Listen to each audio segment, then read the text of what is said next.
Baik, mungkin kita bisa mulai, Mas Pras. Selamat pagi, Bapak-bapak, Ibu-ibu. Terima kasih sudah bergabung di webinar fotografi. Kali ini tema kita tips dan triks mobile fotografi. Ini sudah lumayan 36 peserta, mungkin nanti akan ada yang bergabung lagi dengan kita. Saya lihat ini sepertinya ada teman-teman dari Prancis Selatan, lalu ada dari Paris dan wilayah Prancis lainnya, lalu sepertinya juga ada dari Indonesia dan mungkin dari negara lain juga. Finlandia, ya. Lalu juga tentunya teman-teman dari perwakilan lain, perwakilan RI di negara lain, lalu juga kepada Ibu Ketua dan anggota DWP. Saya lihat ada dari Beograd, lalu juga dari Berlin dan Paris, mungkin nanti akan bergabung juga dengan kita. Terima kasih banyak Bapak Ibu sudah bergabung. Dan tak kalah penting juga narasumber kita hari ini, Mas Prasetyo Andi Wicaksono. Terima kasih banyak Mas sudah bergabung dengan kita hari ini. Kalau di Marseille sekarang pagi Mas, jadi mungkin kalau di Indonesia sudah sore ya. Jadi, iya, tapi setidaknya masih sama-sama terang ya. Masih sama-sama terang, betul.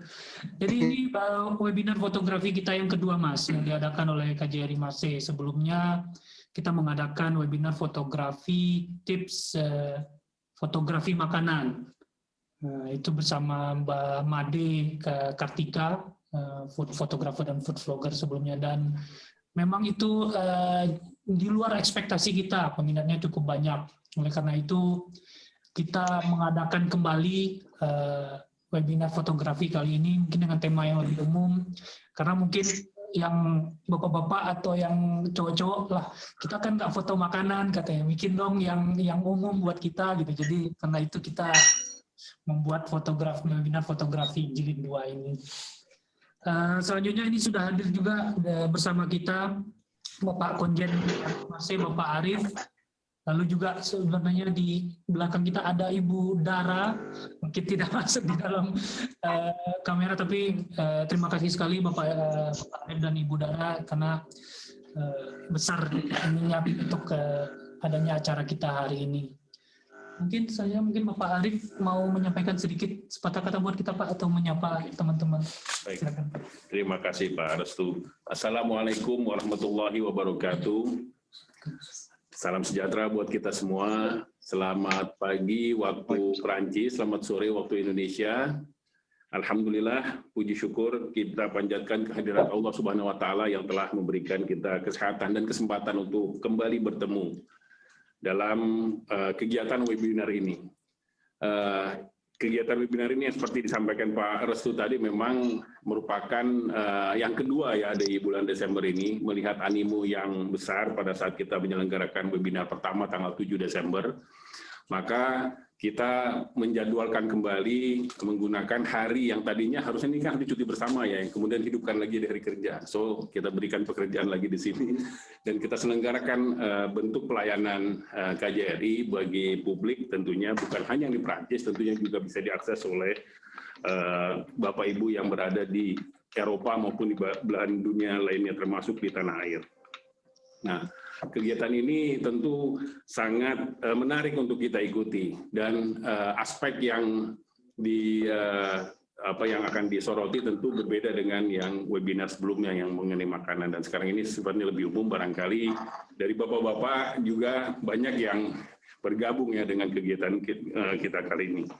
Dan untuk itu saya mengucapkan terima kasih dan penghargaan ini kepada Mas Prasetyo Andi Wicaksono, Mas Pras, yang telah bersedia dibajak waktu liburannya untuk selama beberapa jam sharing tips dan triks mobile fotografi dengan kita semua. Dan tentu juga saya ucapkan terima kasih atas kerja keras yang telah ditunjukkan oleh Pak Restu, konsul Pensosbud kita. Ini tugas kerja tambahan ya di sela-sela hari yang libur selama beberapa hari belakangan ini. Ya akhirnya alhamdulillah bisa kita selenggarakan kegiatan pada hari ini. Dan akhir kata Saya ucapkan selamat mengikuti webinar ini. Insya Allah webinar ini akan memberikan manfaat buat kita semua. Billahi taufiq wal hidayah. Wassalamualaikum warahmatullahi wabarakatuh. Waalaikumsalam. Terima kasih Bapak Konjen. Selanjutnya mungkin saya langsung masuk ke ini kita. Sebelumnya saya ingin memperkenalkan narasumber. Tidak kenal maka tak sayang kalau kata orang. Jadi Mas Prasetyo Andi Wicaksono, lebih dikenal dengan nama Mas Pau ya Mas ya.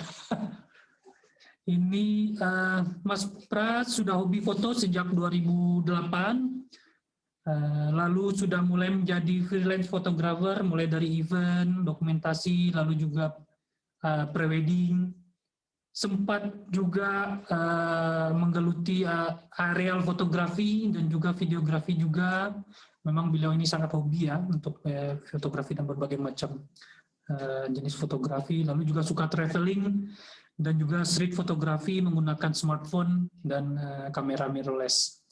Ya, selain itu juga Mas Pras ini juga bisa dibilang ahli IT ya, karena beliau juga lulusan ITB, Sistem Informasi, lalu juga seorang developer.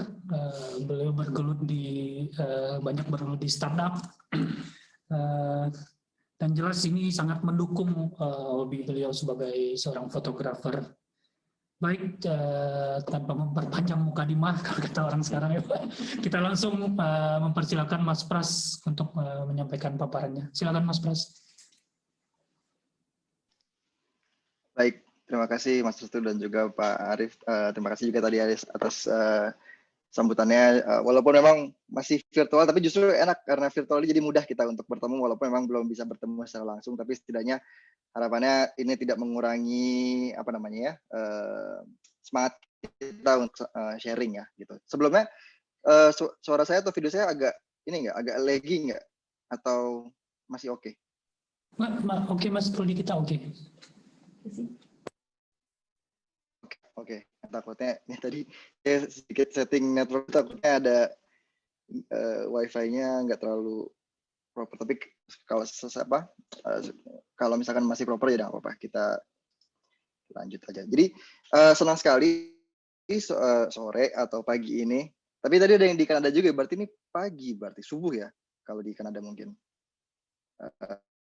Sekitar di East Coast berarti jam 4 pagi ya. Wah ini kita perlu apresiasi nih yang ada di belahan dunia yang benar-benar bertolak belakang dengan Indonesia. Berarti kan lagi tengah dini hari sudah mau bergabung juga di call kita.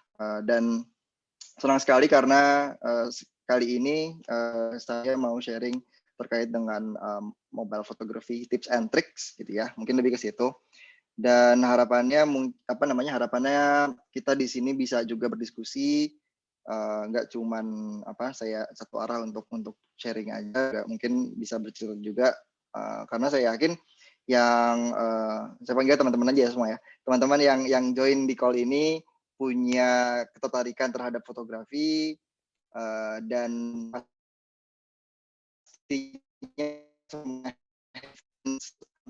semua handphone nih, kalau kita bisa lihat semua handphone sekarang pasti ada kameranya, ada lensanya. Hampir pasti juga kita pernah ambil foto gitu. Jadi kan makanya topik ini yang mau kita angkat karena ini yang sebenarnya yang paling praktis, tapi kadang kita suka antara tidak pede atau mengecilkan diri sendiri karena mungkin saya kan pakai handphone doang, saya nggak punya kamera gitu kan. Tapi ada beberapa hal yang kita bisa lakukan untuk memaksimalkan handphone kita atau smartphone kita sehingga walaupun kita hanya menggunakan handphone, tapi hasil dari foto kita pun bisa semaksimal mungkin sesuai dengan harapan atau bayangan kita. Kira-kira kayak gitu. Ntar saya share screen dulu. Sebentar.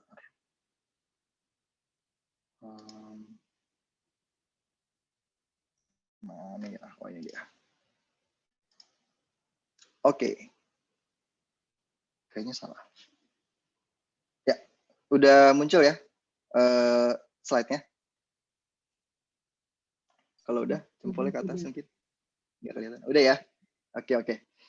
Oke, kita mulai aja langsung. Jadi ini saya mau ada sedikit pemaparan dulu terkait dengan mobile fotografi dan beberapa tipsnya. Lalu nanti ada beberapa sampel foto yang mungkin kita bisa diskusi, dan kalau ada waktu nanti saya coba kayak semacam edit ya sedikit membahas tentang editing juga, karena kan sebelumnya pas diskusi juga pengennya ada editing sedikit lah terkait dengan bagaimana mengedit foto di handphone terutama. Nah itu bisa kita bahas juga sedikit di sisi itu, karena mungkin sebenarnya editing juga satu hal untuk sekarang, terutama kalau kita ngomongin fotografi atau foto digital ya. Foto digital itu ada dua fase penting, fase kita mengambil fotonya dan proses kita editingnya gitu, yang nggak kalah penting. Jadi kalau misalkan mau bahas editingnya itu sebenarnya bisa lebih dalam lagi, cuman ini mungkin lebih ke arah general knowledge dulu aja. Kenapa editing itu dibutuhkan dan bagaimana caranya kalau misalkan walaupun kita tidak terlalu into fotografi atau nggak terlalu mendalami, tetap bisa memaksimalkan proses editing dari foto itu tersebut. Nah, tapi kita mulai dulu sesi ini dengan survei. Survei dari Bapak Ibu sekalian atau teman-teman sekalian yang mengikuti call kali ini, coba buka foto galerinya. Ada berapa foto yang tersimpan di handphone teman-teman sekalian? Ada yang berapa? 1.000, 5.000, 10.000, 20.000? Lebih kayaknya. Saya kebetulan baru backup. Jadi masih 1.700. Sebelumnya ada 22.000 kalau nggak salah itu foto. Baru dikosongin. Baru di backup kebanyakan gitu. Kalau saya 20.000. Mungkin yang lain bisa diketik di chat gitu. Jadi biar ada interaksi dikit lah. Ada berapa nih? 4.670, 1.000 lebih. Wah. Ada yang ini nggak 10.000, 20.000, 100.000 mungkin?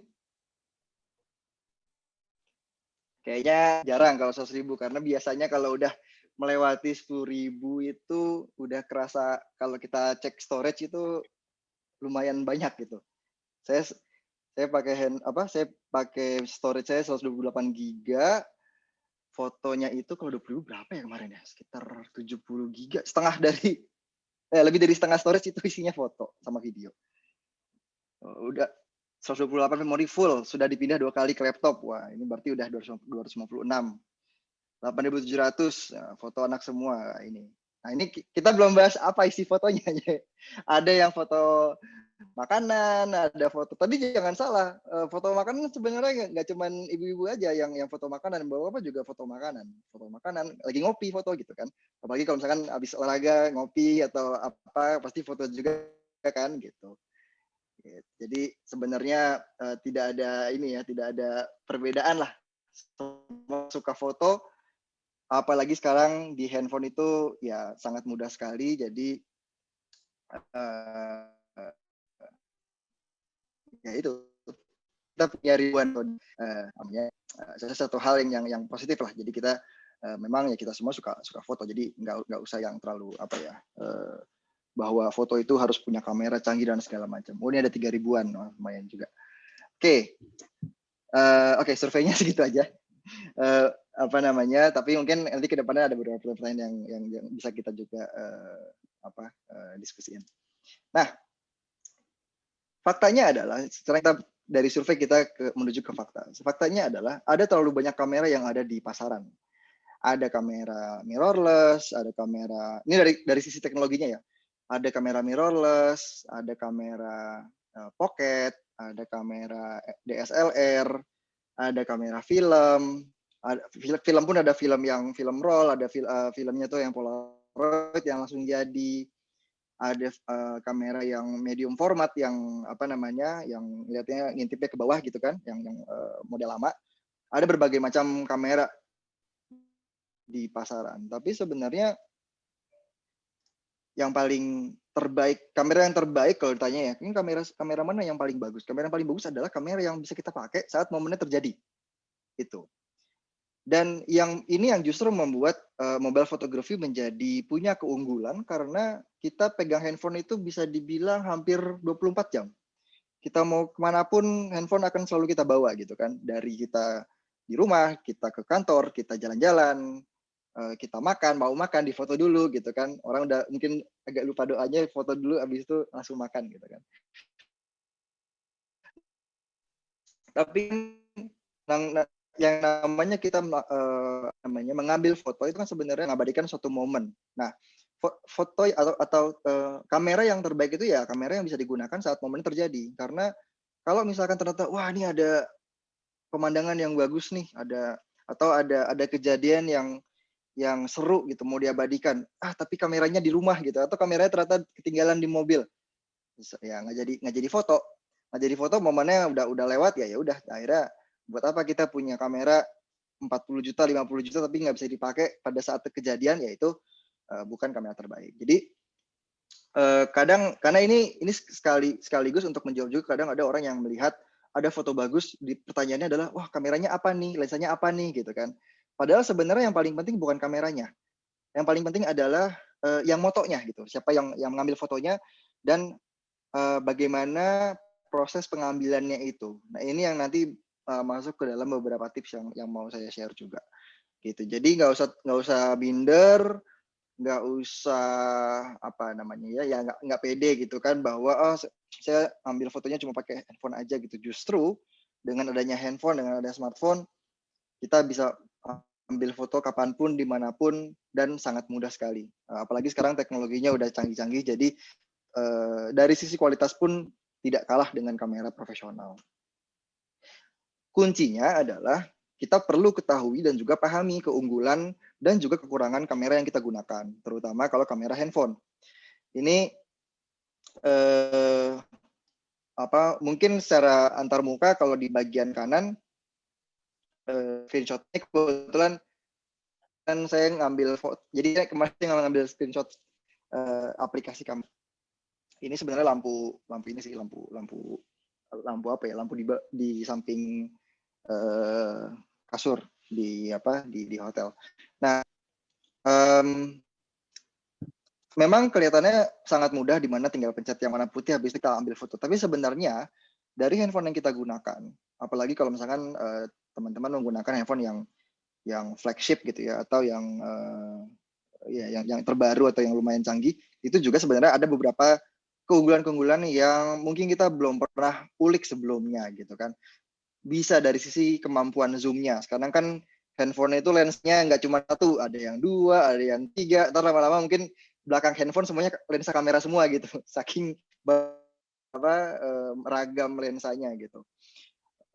Dan itu menentukan juga kemampuan zoom-nya. Ada yang lensanya itu lensa yang wide, yang lebar sekali, ada yang normalnya, ada yang zoom-nya gitu. Itu juga kita perlu tahu. Yang kedua adalah kemampuan misalkan produksi warnanya gitu, atau istilahnya di sini HDR atau High Dynamic Range. Apakah handphone kita mendukung HDR ini? Kalau misalkan ada HDR ini, yang akan kelihatan adalah warnanya akan lebih keluar gitu. Sedangkan kalau misalkan tanpa HDR mungkin warnanya nggak segitu vividnya gitu. Terus juga kemampuan low light. Kalau misalkan foto di malam hari atau sore atau subuh gitu kan, atau di dalam ruangan, itu seperti apa. Kita juga perlu tahu keunggulannya seperti apa, kekurangan seperti apa. Kemampuan portrait mode. Kalau misalnya kita foto foto muka gitu kan, ada muka orangnya gitu. Kan kadang kalau yang membedakan kamera profesional atau lensa profesional dengan kamera yang pocket atau kamera di smartphone itu depth of field lah istilahnya. Jadi antara area yang difokus dan area yang out of focus itu seperti apa produksinya, itu juga perlu kita ketahui juga plus minus seperti apa, karena ini akan menentukan juga foto yang seperti apa yang tepat gitu ya, atau yang akan maksimal atau optimal kalau kita menggunakan handphone ketimbang kita menggunakan kamera profesional. Dan sebenarnya untuk kemampuan untuk keperluan sehari-hari yang kita beraktivitas sehari-hari atau kita jalan habis itu foto untuk most of the cases atau untuk kasus-kasus yang umum gitu ya, smartphone sekarang udah sangat cukup lah untuk kita mengambil foto atau video. Asalkan kita tahu plus minusnya seperti apa, dan juga ini beberapa tips yang saya mau share. Karena a picture is worth 1,000 words. Kalau di sini kan kita lihat, ini bukan foto saya, ini fotonya saya ambil dari internet, ada royalty free images yang bisa yang dipakai.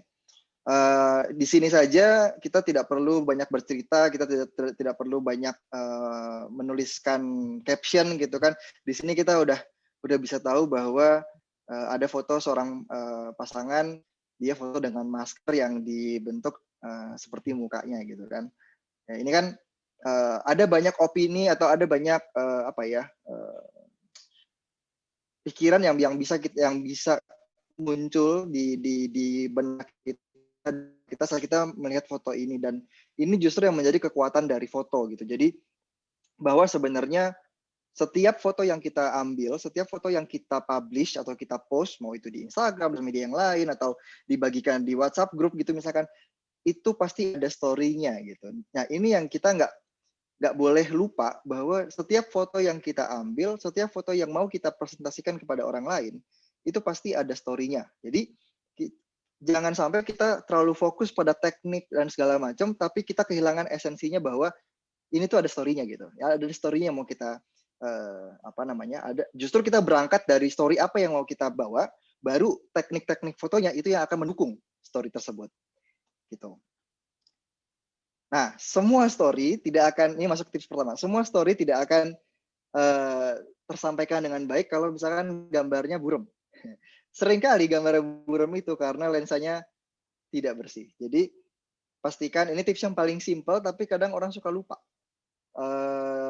Kalau misalkan lensanya itu kotor, mungkin karena kepegang sama tangan atau ketumpahan apalah segala macam gitu. Apalagi kalau misalkan kita fotonya foto selfie, biasanya karena mungkin kan dia dekat sama speaker, speaker untuk kita dengar telepon, mungkin nempel sama kulit kita, ada bekas minyaknya, habis itu pas kita selfie akhirnya berbayang. Nah itu perlu, itu hal yang sering kali terjadi, kesalahan sering terjadi, tapi untuk kita bisa memaksimalkan, kita start dari pastikan lensanya bersih, sesimpel itu. Apalagi sekarang lensanya ada 3, ada 2, ada 4 gitu kan, pastikan semuanya bersih gitu ya. Ini tips yang paling gampang.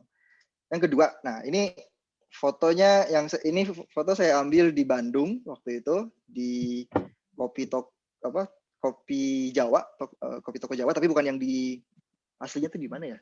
Bentar, aslinya tuh di Bancai. Nah, ini yang di Jalan Riau. Ini sekalian untuk teman-teman yang mungkin lagi di luar Indonesia, sekalian sambil kita kangen-kangenan lah, sambil berjalan-jalan secara virtual. Ini kafenya di Jalan Riau di Bandung. Nah, di sini intinya gini, adalah bahkan dengan kita menggunakan handphone sekalipun atau smartphone, kita tuh bisa menentukan fokus dari fotonya. Karena seringkali, kalau saya lihat ya, seringkali orang itu pas ambil foto salah fokusnya gitu. Dan bahkan itu kejadian nggak cuma untuk yang pemula, bahkan yang udah cukup sering mengambil foto, ada aja kejadian salah fokus gitu. Jadi harusnya fokusnya ke muka, tapi malah fokusnya ke background gitu. Jadi akhirnya historinya kita mau nge-highlight orangnya, malah kita highlight. Jadi ini yang juga menjadi kunci gitu. Kalau misalnya contoh di foto ini kan, ini saya mau kasih lihat bahwa ya ini suatu toko di mana sedang ada orang yang sedang berbelanja di situ. Ini lebih jadi bukan meng-highlight aktivitasnya, tapi memframing bahwa ini sebenarnya adalah suatu toko kopi Jawa gitu, kira-kira kayak gitu. Jadi fokusnya itu juga akan menentukan kita mau menekankan story-nya itu di sisi apanya gitu. Aktivitas di foreground-nya, di latar depannya, atau di background-nya, di latar belakang. Caranya sangat mudah sekali kalau menggunakan handphone. Ya tinggal tap aja di layar, di bagian mana yang mau kita fokus, dan abis itu baru kita fokus. Dan kita perlu make sure, karena kadang kalau kita udah tap, ada beberapa handphone yang dia autofokusnya ke reset untuk yang lain. Jadi kita perlu pastikan sebelum kita ambil fotonya, fokusnya udah sesuai. Kuncinya di situ. Itu tips yang kedua. Terus yang ketiga, kita perlu atur yang namanya exposure atau tingkat pencahayaannya lah, kira-kira kayak gini. Nah, seringkali saat kita mengambil foto itu kita auto aja lah, full auto, akhirnya ada blitz-nya atau flash dari handphone gitu. Sampai sekarang saya belum menemukan flash handphone yang bagus, dalam artian kalau biasanya orang secara natural akan mengaktifkan flash kalau misalkan tidak terlalu bagus pencahayaannya atau ruangannya sedang gelap gitu ya. Tapi sebenarnya agak sedikit counterintuitif di mana kalau bisa kita jangan menggunakan flash kalau bisa gitu ya. Tapi kalau misalkan diperlukan, pakai flash itu sebenarnya jauh lebih bagus saat terang, bukan pas gelap. Karena kenapa? Karena pas gelap itu akan kelihatan banget artifisialnya gitu. Akan kelihatan banget foreground-nya dengan background-nya itu akan yang satu terang banget, terus belakangnya tuh akan gelap banget. Nah, itu biasanya agak kurang maksimal gitu hasilnya. Jadi yang pertama untuk pemakaian flash-nya sebisa mungkin kita meminimalisir penggunaan flash. Jadi kita perlu observasi kira-kira natural light-nya atau dari mataharinya atau dari ambient light yang ada di ruangan gitu, gimana kita bisa mengakalinya itu. Karena namanya fotografi itu pasti permainan cahaya gitu ya. Bagaimana? Karena jatuhnya cahaya ke objek itu akan juga menentukan kayak mood-nya, story-nya, emosinya dan lainnya. Jadi kita juga perlu lihat, dan terutama masalah ya jangan sampai yang kita mau highlight malah nggak kelihatan, itu juga nggak kalah penting. Terus yang selanjutnya adalah bagaimana kalau misalnya kita lagi jalan-jalan. Ini contoh kan, ini saya ambil fotonya di Tokyo bulan Desember kalau nggak salah, menuju musim dingin. Dan ini pagi hari, kalau saya nggak salah ini sekitar jam 8 pagi waktu Tokyo waktu itu.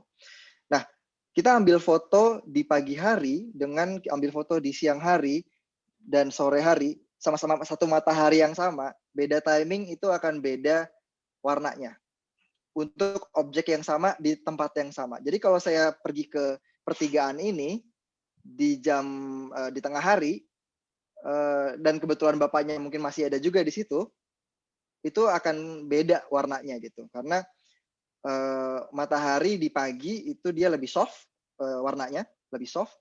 Kalau sore dia juga soft tapi lebih ke kuning dan juga ungu gitu kan. Tapi kalau di pagi itu lebih netral warnanya. Kalau misalkan siang biasa atau tengah hari itu biasanya warnanya keras. Keras itu berarti kontrasnya antara yang gelap dan juga yang terang itu akan sangat jauh. Dimana nanti kalau ini contoh ya, contoh misalkan foto ini saya ambil di siang hari, bayangannya itu dia akan hitam banget, nggak akan kelihatan detailnya, karena sebisa mungkin kita agak mengurangi yang absolut warna putih dan absolut warna hitam.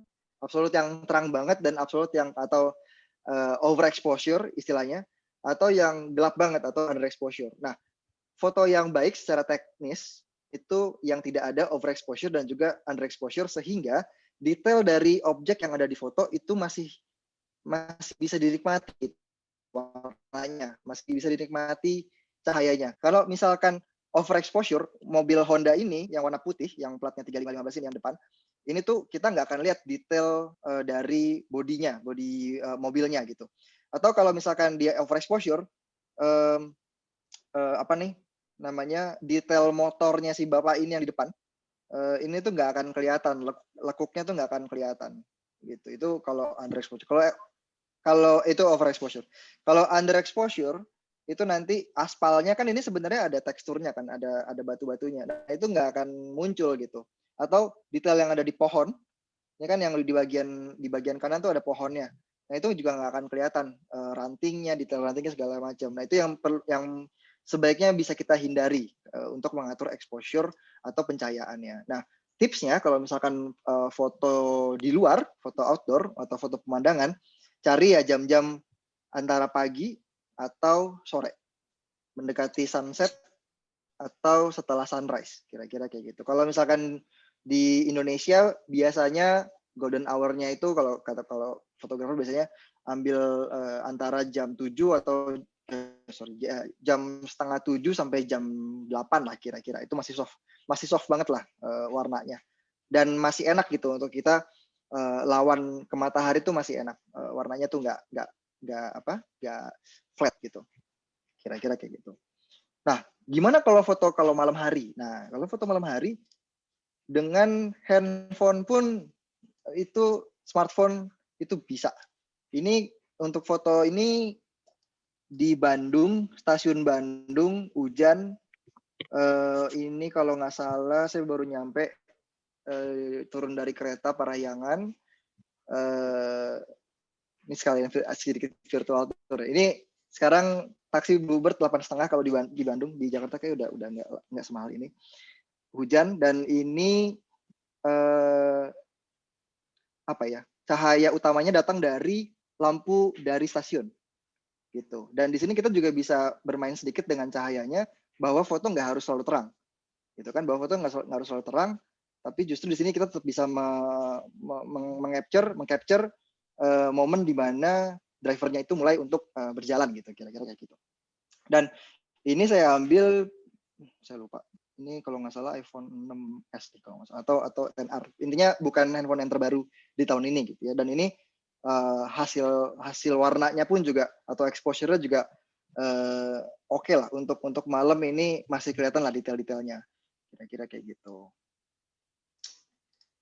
Tips selanjutnya. Nah ini ngomong-ngomong tentang HDR atau yang High Dynamic Range. High Dynamic Range ini sebenarnya akan sangat berguna atau akan sangat kelihatan lah kekuatannya kalau kita foto pemandangan sih biasanya. Karena kalau foto pemandangan itu kan kadang kalau dia terlalu jauh sudah ada sedikit awan tipisnya atau asap atau kabut, jadi kontrasnya tuh nggak muncul. Jadi warna biru langitnya tuh nggak biru banget atau warna pohon yang hijaunya itu nggak hijau banget, agak sedikit abu-abu. Nah dengan menggunakan fitur HDR ini warnanya akan lebih keluar.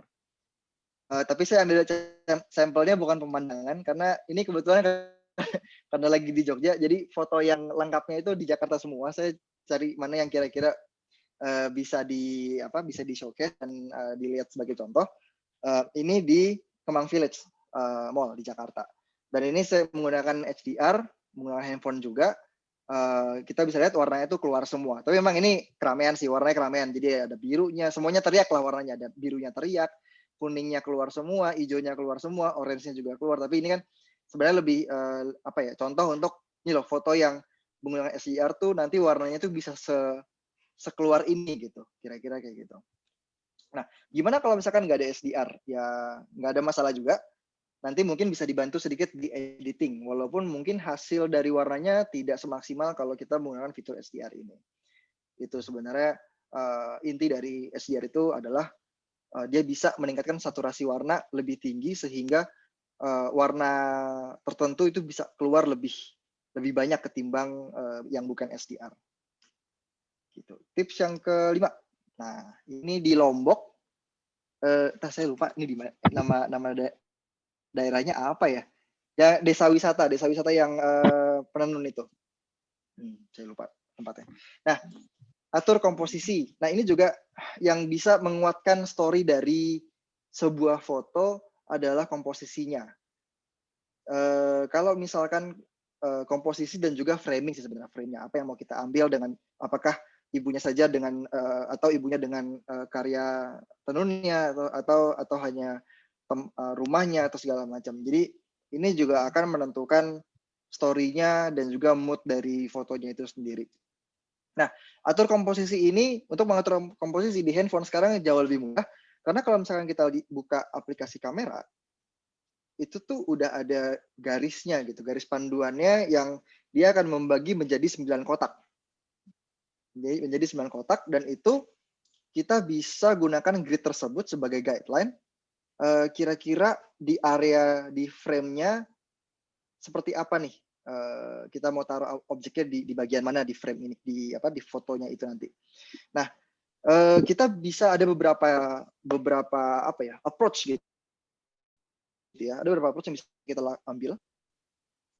Tapi yang paling mudah karena sudah ada gridnya di handphone, kita bisa ambil antara kalau misalkan fotonya ada foto portrait ya, foto portrait ada orangnya gitu ya. Kita bisa ambil menggunakan rule yang namanya rule of third, di mana kita ambil objek utamanya itu di pertemuan antara kedua garis ini. Jadi di garis ini, di pertemuan dua garis horizontal dan juga vertikal, ada 4 titik yang kita bisa ambil. Atau kalau misalkan foto pemandangan, itu kita, kadang gini, kalau foto pemandangan, kadang, misalnya gini, pemandangannya itu pemandangan lepas gitu, kayak danau gitu kan, yang kelihatan horizonnya ya. Kadang orang bingung nih, kita mau taruh horizonnya itu di mana? Apakah di tengah-tengah frame atau di mana? Nah, kalau saran saya agar lebih dinamis, agar lebih kelihatan ya dinamika dari fotonya itu, kita bisa ambil horizonnya itu di garis, salah satu garis lah. Kalau fotonya itu foto landscape, kita bisa ambil di garis yang bawah atau garis yang atas. Jadi jangan ambil yang di tengah-tengah, benar-benar di tengah dead center gitu, nggak salah, tapi biasanya kurang apa ya, jadinya agak bingung, orang tuh akan lihat tuh jadi kurang tergugah gitu. Tapi kalau misalkan kita ambilnya agak sedikit ke bawah atau sedikit ke atas horizonnya itu akan lebih kelihatan, oh kita tuh mau menitik beratkan kemananya gitu. Saya kebetulan lupa mindahin fotonya, cuman nanti saya coba transfer, nanti saya kasih lihat contoh foto pemandangannya untuk lihat horizonnya. Nah, atau juga kita bisa menggunakan komposisi atau rule komposisi yang lain. Jadi ini menarik masalah komposisi. Ada beberapa rule komposisi yang kita bisa gunakan, tapi rule ini juga dibentuk untuk dilanggar. Jadi nggak ada apa ya, nggak ada harga mati bahwa oh kalau misalnya moto sesuatu harus di rule of third-nya gitu. Bisa jadi kombinasinya. Contoh sebenarnya kalau di foto ini ada 2 objek utama kan, ada kain tenunan dan juga ibunya ini. Ini saya frame dua-duanya di garis vertikal. Jadi biar imbang gitu, di frame-nya biar imbang bahwa fokusnya itu memang di suasananya gitu, bukan hanya di ibunya saja. Atau seperti ini. Ini di Pasar Manggarai ada apa namanya supir bajai lagi nongkrong, habis itu saya ambil foto, terus dia malah jadi pose. Ini mungkin pose andalannya ya. Pose andalannya seperti ini. Ini juga kita bisa menggunakan komposisi yang serupa.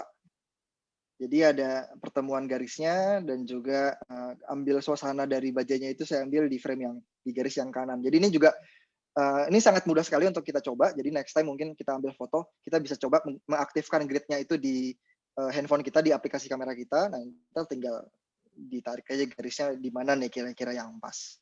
Walaupun sebenarnya kita juga bisa grid komposisi yang lain, yaitu adalah dead center atau di tengah-tengah. Ini juga di Amsterdam, dekat ini dekat mana ya? Dekat damnya dekat saya lupa lagi nama tempatnya. Dekat stasiun sih, dekat sentralnya. Ini komposisinya sebenarnya seperti micro off third, tapi ini ada framingnya juga. Ada framing di mana objek utamanya sebenarnya adalah si mbak-mbak ini yang mau nyebrang jalan dan ada tram yang mau lewat nih.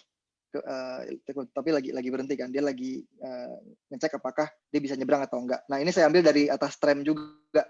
Jadi kita lihat ini ada detail-detail di mana jendela dari tram itu yang menjadi framing bahwa ada objeknya di tengah-tengah, terus ada orang-orang ini di pinggir yang juga framing bahwa sebenarnya yang dilihat itu adalah yang di tengah. Dan ini kalau misalkan dilihat, ya mata kita yang pertama tertujunya kalau nggak ke tramnya atau ke mbaknya ini, karena memang ini lebih ke arah foto suasana bahwa ya ada orang yang mau nyebrang, kira-kira kayak gitu. Atau komposisi lain, nah ini di Jogja, bukan tahun ini, jadi ini foto, sekarang ada disclaimer baru gitu, foto ini diambil sebelum pandemi gitu ya, atau video kan juga gitu, kadang suka kayak gitu. Nah ini di, saya lupa namanya, Mamma Mia kalau nggak salah, satu restoran Italia lah di Jogja di Prawiro Taman. Ini saya ngintip dari jendela tempat waiter ambil makanan dari kitchen. Ini sebenarnya kalau mau ditarik garisnya ini juga menggunakan rule of third, di mana hook-nya ini atau yang masa kayak di sini itu pas di garisnya itu juga atau pertemuan garisnya. Dan ini juga ada framing karena sebenarnya yang kita bisa lihat objek utamanya adalah si jendela ini gitu, dan dimana ini juga memperlihatkan bahwa oh ini memang kita ngintip gitu, dalam tanda kutip kita ngintip ke dalam gitu. Ini juga salah satu approach, entah gimana, kalau saya sendiri saya juga agak suka bermain dengan framing gitu, kayak misalkan menggunakan kaca sebagai pembagi. Contoh foto, nah ini foto ini ada jendela dan pantulan, ini yang juga membedakan. Ini ya ini juga apa namanya, ini saya ambil di stasiun Duri. Saya naik kereta airport, kereta bandara. Jadi kereta bandara itu kan kursi, terus keretanya kereta baru, kosong gitu, bisa kelihatan di sini kan kosong gitu, nggak banyak orang. Sedangkan di sebelah ini kebetulan rush hour, jam pulang kantor, di kereta sebelah itu penuh, ramai orang, ada yang berdiri segala macam. Sedangkan kondisi saya itu kosong, dan ini saya memang sengaja dipantulkan cahayanya sehingga kelihatan dalam satu frame yang sama perbedaan kondisinya walaupun keretanya bersebelahan, kira-kira kayak gitu. Atau juga kita bisa agak lebih ekstrim, komposisinya benar-benar nggak ngikutin dari rule of third, ya udah kita ambilnya agak menengadah aja ke langit, terus kita lihat bahwa ini ada Ferris wheel gitu. Ini di Jakarta Garden City di Jakarta. Dan ini emang sengaja saya mau kasih lihat bahwa ini ada banyak gitu ya, ada rangkaian Ferris wheel, Ferris wheel sih, biang lalat apapun itu namanya. Jadi di sini kita kelihatan bahwa ini memang dia tinggi lah di atas gitu. Jadi kondisi atau posisi kita juga akan bisa memperkuat story dari si foto ini juga. Dan sebenarnya story itu nggak cuman apa yang kita sampaikan secara keterangan dari fotonya, tapi juga saat kita melihat satu foto tanpa perlu tahu konteksnya, kita mungkin bisa membayangkan juga sebenarnya apa yang mau disampaikan, kira-kira kayak gitu. Dan itu sebenarnya menjadi satu hal yang seru juga gitu untuk kita melihat sebenarnya ini foto ini maksudnya apa ya gitu. Oke. Lalu tips berikutnya, nah ini cari, tadi kan komposisi, habis itu framing, yang juga bisa bikin foto kita beda dengan foto-foto yang lainnya adalah saat kita bisa menemukan pola dan membentuk pola tersebut dan ditampilkan dalam suatu foto. Kita bisa ambil pola yang sifatnya kayak perspektif menuju ke satu titik, atau dia simetri yang imbang kiri kanan atas bawah gitu misalkan, atau repetisi. Ada barisan yang sama atau satu ya pola-pola repetisi lingkaran segala macam. Ini di Jakarta, Menara Sukovindo, ada tangga putar, dan ini saya dari dulu kepengen banget moto spiral, entah gimana, entah kenapa. Kebetulan pas ketemu tangga putarnya, akhirnya dengan handphone saya ambil top down dari lantai atas ke bawah. Dan ini saya ambil komposisinya memang lingkaran yang di bawah yang kecilnya itu memang pas di pertemuan garis horizontal dan juga vertikal yang tadi, yang guideline tadi. Jadi dari sini mata kita akan tertuju ke spiralnya ini gitu. Dan ya agak menyampingkan bahwa ini tangga. Mungkin di awal kita lihat ini spiral apa, tapi setelah itu lihat ini sebenarnya tangga gitu. Jadi kita bisa bermain juga nih dengan angle, kita bisa bermain juga dengan pola sehingga foto kita tuh nggak monoton gitu. Dan itu semua sama sekali kita tidak membahas kameranya apa, kita tidak membahas lensanya apa. Ini juga menggunakan handphone, ya udah langsung waktu itu kan kebetulan pas datang memang nggak niat moto, terus ternyata ada objek yang menarik, ya udah langsung difoto. Itu yang kembali lagi, kamera terbaik adalah kamera yang ada pas momennya itu ada. Atau pola lainnya, dan juga komposisinya bisa kita gabung. Ini di Taman Sari di Jogja. Jadi ini kan kalau di Taman Sari buat yang udah pernah atau buat yang belum pernah, kalau udah pernah mungkin bisa ngebayangin. Jadi ada satu terowongan yang sebenarnya menuju ke Masjid Bundarnya itu kan dia terowongan itu dia nggak ada lampu ya, nggak ada lampu, tapi dia setiap sekitar 5 meteran, 5 sampai 10 meter itu dia ada jendela di atas. Dan sebenarnya ternyata jendela ini akan memberikan cahaya dan lumayan kontras, dan ini sebenarnya jadi bisa membentuk suatu frame yang seperti ini gitu. Dimana pas ada turis yang lewat, ada wisatawan yang lewat, kita bisa ambil foto dan pencahayaannya itu benar-benar terfokus di area itu aja gitu. Jadi ini simply saya moto dari satu pojok terowongan ke pojok terowongan lain, tapi pas jatuh cahayanya ada orang, ya udah difoto. Balik lagi momennya, kita perlu nunggu momen. Jadi sebenarnya ngambil foto itu kita perlu sabar, nggak bisa buru-buru gitu, nggak bisa buru-buru karena antara kita membuat momennya atau momennya itu terjadi di depan kita dan kita udah nunggu gitu. Jadi kita udah siap, habis itu momen ada kita foto gitu. Nah, ini yang tadi masalah komposisi atau komposisi simetris dead center ini di Braga. Jadi komposisinya dia dead center dan juga dia simetris. Ini di Braga. Kebetulan bapaknya ini yang punya toko. Dia ini sekitar jam 9, setengah 10 malam dia baru tutup toko, dan pasnya ada kursi 2 di kiri kanan, dan kebetulan lagi ada 2 orang yang duduk sambil ngobrol juga. Pas dia tutup juga, dan di tengah-tengah ini benar-benar pas banget, saya di seberang jalan, lagi jalan kaki, ya udah diambilnya fotonya, dan coba dilihat benar-benar simetris gitu, kiri kanannya kalau bisa sama persis gitu. Ya walaupun ini ada beberapa yang nggak sempurna sih kan, bulatan ini mungkin yang nggak simetris, tapi itu nggak ada masalah.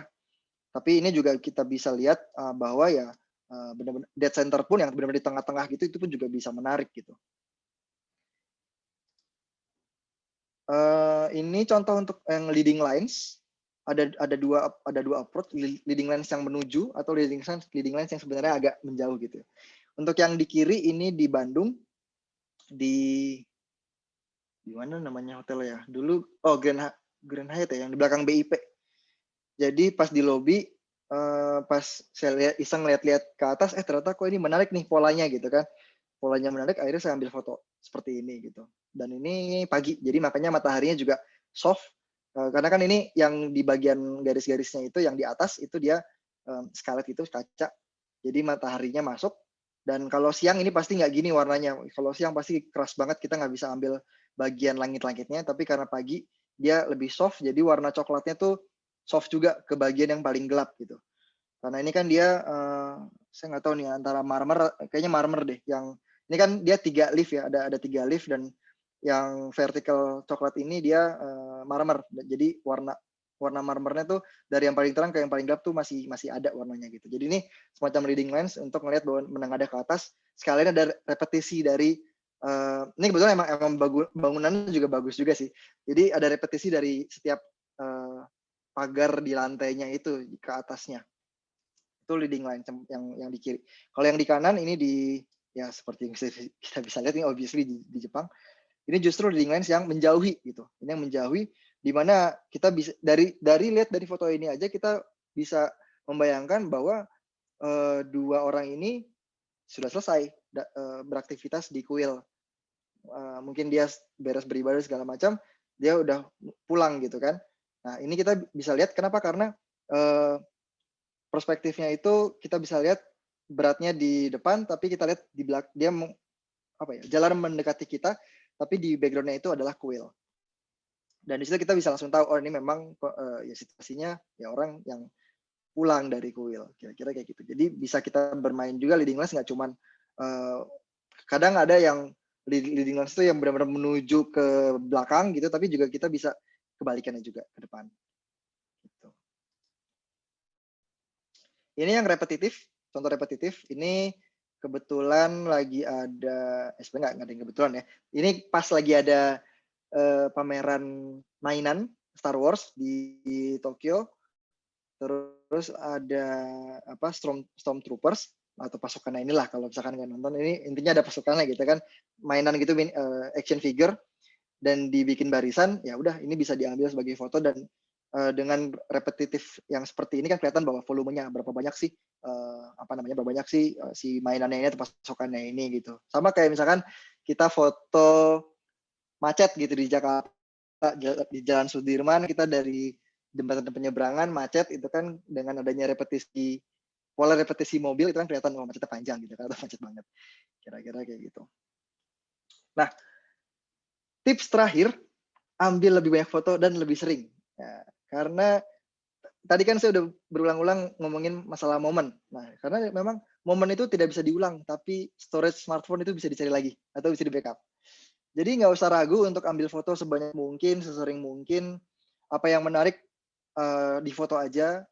Kalau misalkan kita mikir-mikir 2 kali, kalau saya mikir-mikir 2 kali, saya nggak bakal dapat foto ini. Ini di San Francisco di bentar, saya lupa nama daerahnya. Itu yang Fisherman Wharf-nya. Si bapaknya ini habis beli yang roti crab-nya, roti kepitingnya itu. Saya lupa namanya. Terus pas lagi ada burung yang mau ngambil. Ini kalau nggak salah dia dapat makanannya dari yang dia baru beli itu. Betul langsung dapat. Dan ini ini sebenarnya pesannya adalah yaitu momen itu nggak akan keulang gitu. Jadi siap sedia dengan kamera kita, handphone kita, kalau ada apa-apa langsung kita ambil, nggak usah khawatir framingnya nggak oke gitu atau komposisinya nggak perfect dan segala macam. Ya itu makanya nanti ada editing. Tapi setidaknya justru dengan kita juga gimana kita mengasah dari tips-tips yang tadi, ya kita ambil foto lebih sering dan ambil foto lebih banyak aja gitu. Dan saat ada satu objek kita coba aja eksplorasi dari berbagai macam sudut gitu, berbagai macam perspektif gitu. Mungkin ada satu hal baru yang kita bisa bisa kita abadikan daripada kita mengikuti yang udah-udah gitu. Misalkan kalau ya ada yang namanya kayak semacam foto wajib gitu kan. Misalnya kita ke Eiffel Tower dari Trocadero ya. Dari Trocadero ambil foto ya pasti gitu-gitu aja gitu kan. Tapi mungkin ada hal lain yang kita bisa ambil juga. Walaupun sama-sama dari Trocadero tapi mungkin kita bisa lihatnya dari yang lain. Sebenarnya ada fotonya contoh cuman di harddisk di Jakarta jadi saya nggak bisa kasih lihat. Karena waktu itu yang saya foto justru burung yang lagi duduk yang lagi bertengger di pagernya itu, terus backgroundnya itu adalah Eiffel. Jadi itu juga kita bisa lihat. Jadi jangan pernah gampang puas dengan foto yang kita ambil atau foto wajib. Misalnya kadang referensi kita kan kalau di foto, misalnya kita lihat Instagram orang, kita lihat postingan orang seperti apa. Oh kalau gitu saya kapan kemana? Atau saya ngeliat ada orang mau topi atau mau makanan tuh dari atas gitu. Oh yaudah saya ikutin juga. Nah ya udah kalau misalkan diikutin nggak ada masalah. Tapi kalau bisa coba kita explore lagi dari angle yang lain, dari perspektif yang lain, kita bisa dapetin dapetin hal yang baru atau enggak. Karena itu juga bisa menjadi ciri khas kita. Bisa jadi menjadi ciri khas kita saat lihat foto, wah nih fotonya nih saya banget nih karena apa? Karena momentumnya atau karena karena ada hal lain yang biasa kita highlight. Kira-kira kayak gitu sih. Ya mungkin itu dulu tipsnya. Sebenarnya tipsnya nggak banyak, tapi ini sangat praktikal. Jadi intinya ya to recap, intinya kita ambil foto itu pasti kita mau create suatu story. Jadi jangan sampai kita melupakan bahwa kita mau membuat suatu story. Jangan sampai kita terlalu fokus sama tekniknya aja, yang terlalu fokus sama toolsnya aja. Tapi foto yang bagus itu foto yang punya story-nya. Dan teknik itu yang akan membantu bagaimana story-nya bisa lebih keluar gitu, lebih muncul gitu. Kalau misalkan foto orang nyebrang dan ada seagull yang ngambil rotinya ini terus saya fotonya dari belakang, itu nggak lebih menarik ketimbang saya foto dari depan. Atau saya foto dari bagian kiri atau bagian kanan, mungkin nggak semenarik foto ini.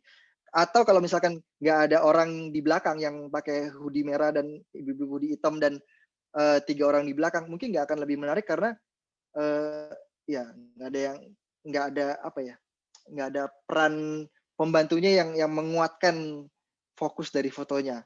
Karena di foto ini kan saya nggak fokusin cuman ini benar-benar ke semuanya gitu kan. Tapi karena ada objek yang dominannya dan juga ada yang membantu bahwa fokusnya tuh di bagian situ, itu yang juga akan membantu kekuatan dari foto ini sendiri. Kira-kira itu sih yang bisa saya share. Kalau mau ya mungkin habis ini ada tanya jawab kali ya, sambil saya coba sambil lihat beberapa contoh foto mungkin. Gitu. Oke. Iya, oke, makasih Mas Pras. Mungkin ada yang mau bertanya dari bapak-bapak, ibu-ibu, mungkin kalau apa langsung aja mungkin ya, karena kita juga masih punya waktu langsung bertanya ke Mas Pras. Masalah editing nanti ya. Masalah editing. Ini tadi saya menarik itu yang Stormtroopers itu Mas, itu kayaknya selain repetisi dan framing itu juga kayaknya permainan fokus itu juga ya tadi ya saya lihat karena di belakangnya agak blur tapi di depannya fokus gitu.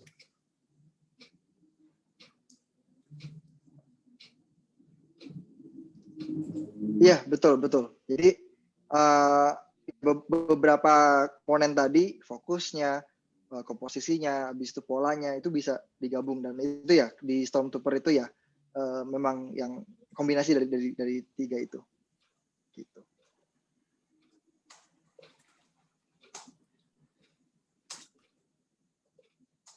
Terus mungkin kalau misalnya ini kan sekarang kan kalau kita mengambil foto dengan handphone misalnya gitu, mungkin dari beberapa puluh foto yang kita ambil mungkin hanya 2 atau 3 foto yang kita bilang bagus dan sempurna gitu, tidak perlu editing. Tapi kan mostly hampir selalu kita butuh edit, entah itu cahayanya dikurangin sedikit kah atau di crop sedikit lah. Itu kira-kira Mas Pras punya rekomendasi nggak Mas, misalnya aplikasi apa gitu, atau misalnya dalam mengedit itu hal-hal yang basic itu apa sih yang kita edit gitu untuk handphone? Ya, jadi untuk edit editing itu sebenarnya yang esensial lebih ke arah koreksi warna atau koreksi cahaya. Itu sih sebenarnya yang minimal lah gitu. Kalau misalkan mau mau melakukan editing itu terkait dengan itu, koreksi warna, koreksi cahaya, sama mungkin sama framingnya atau komposisinya gitu. Bisa kita coba bermain dengan frame-nya itu.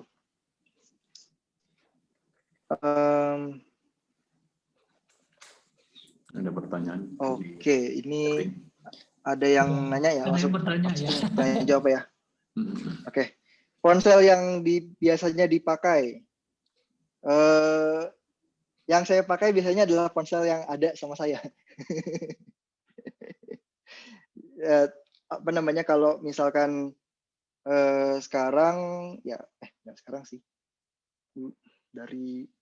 Dari beberapa tahun ke belakang itu saya pakai iPhone.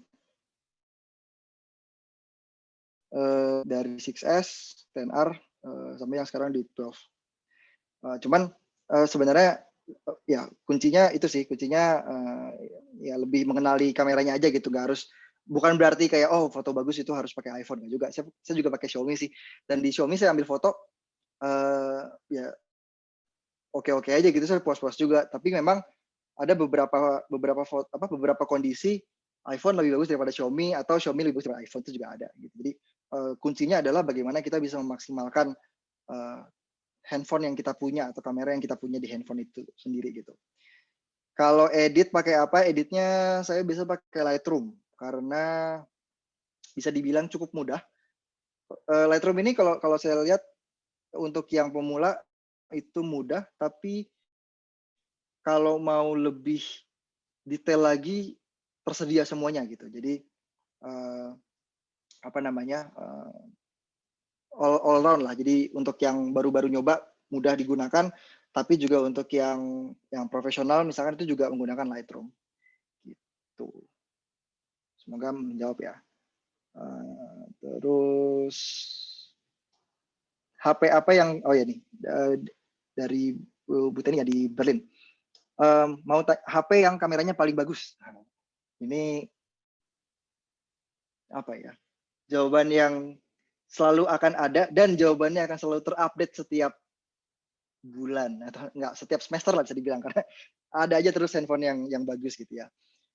Biasanya handphone flagship dari brand tertentu itu biasanya kameranya bagus-bagus. Ya, iPhone yang terbaru, iPhone 12, iPhone 12 Pro, Pro Max, yang mini bahkan itu bagus-bagus. Kayak Google Pixel yang paling baru itu juga bagus. Samsung S20 yang baru keluar itu juga bagus.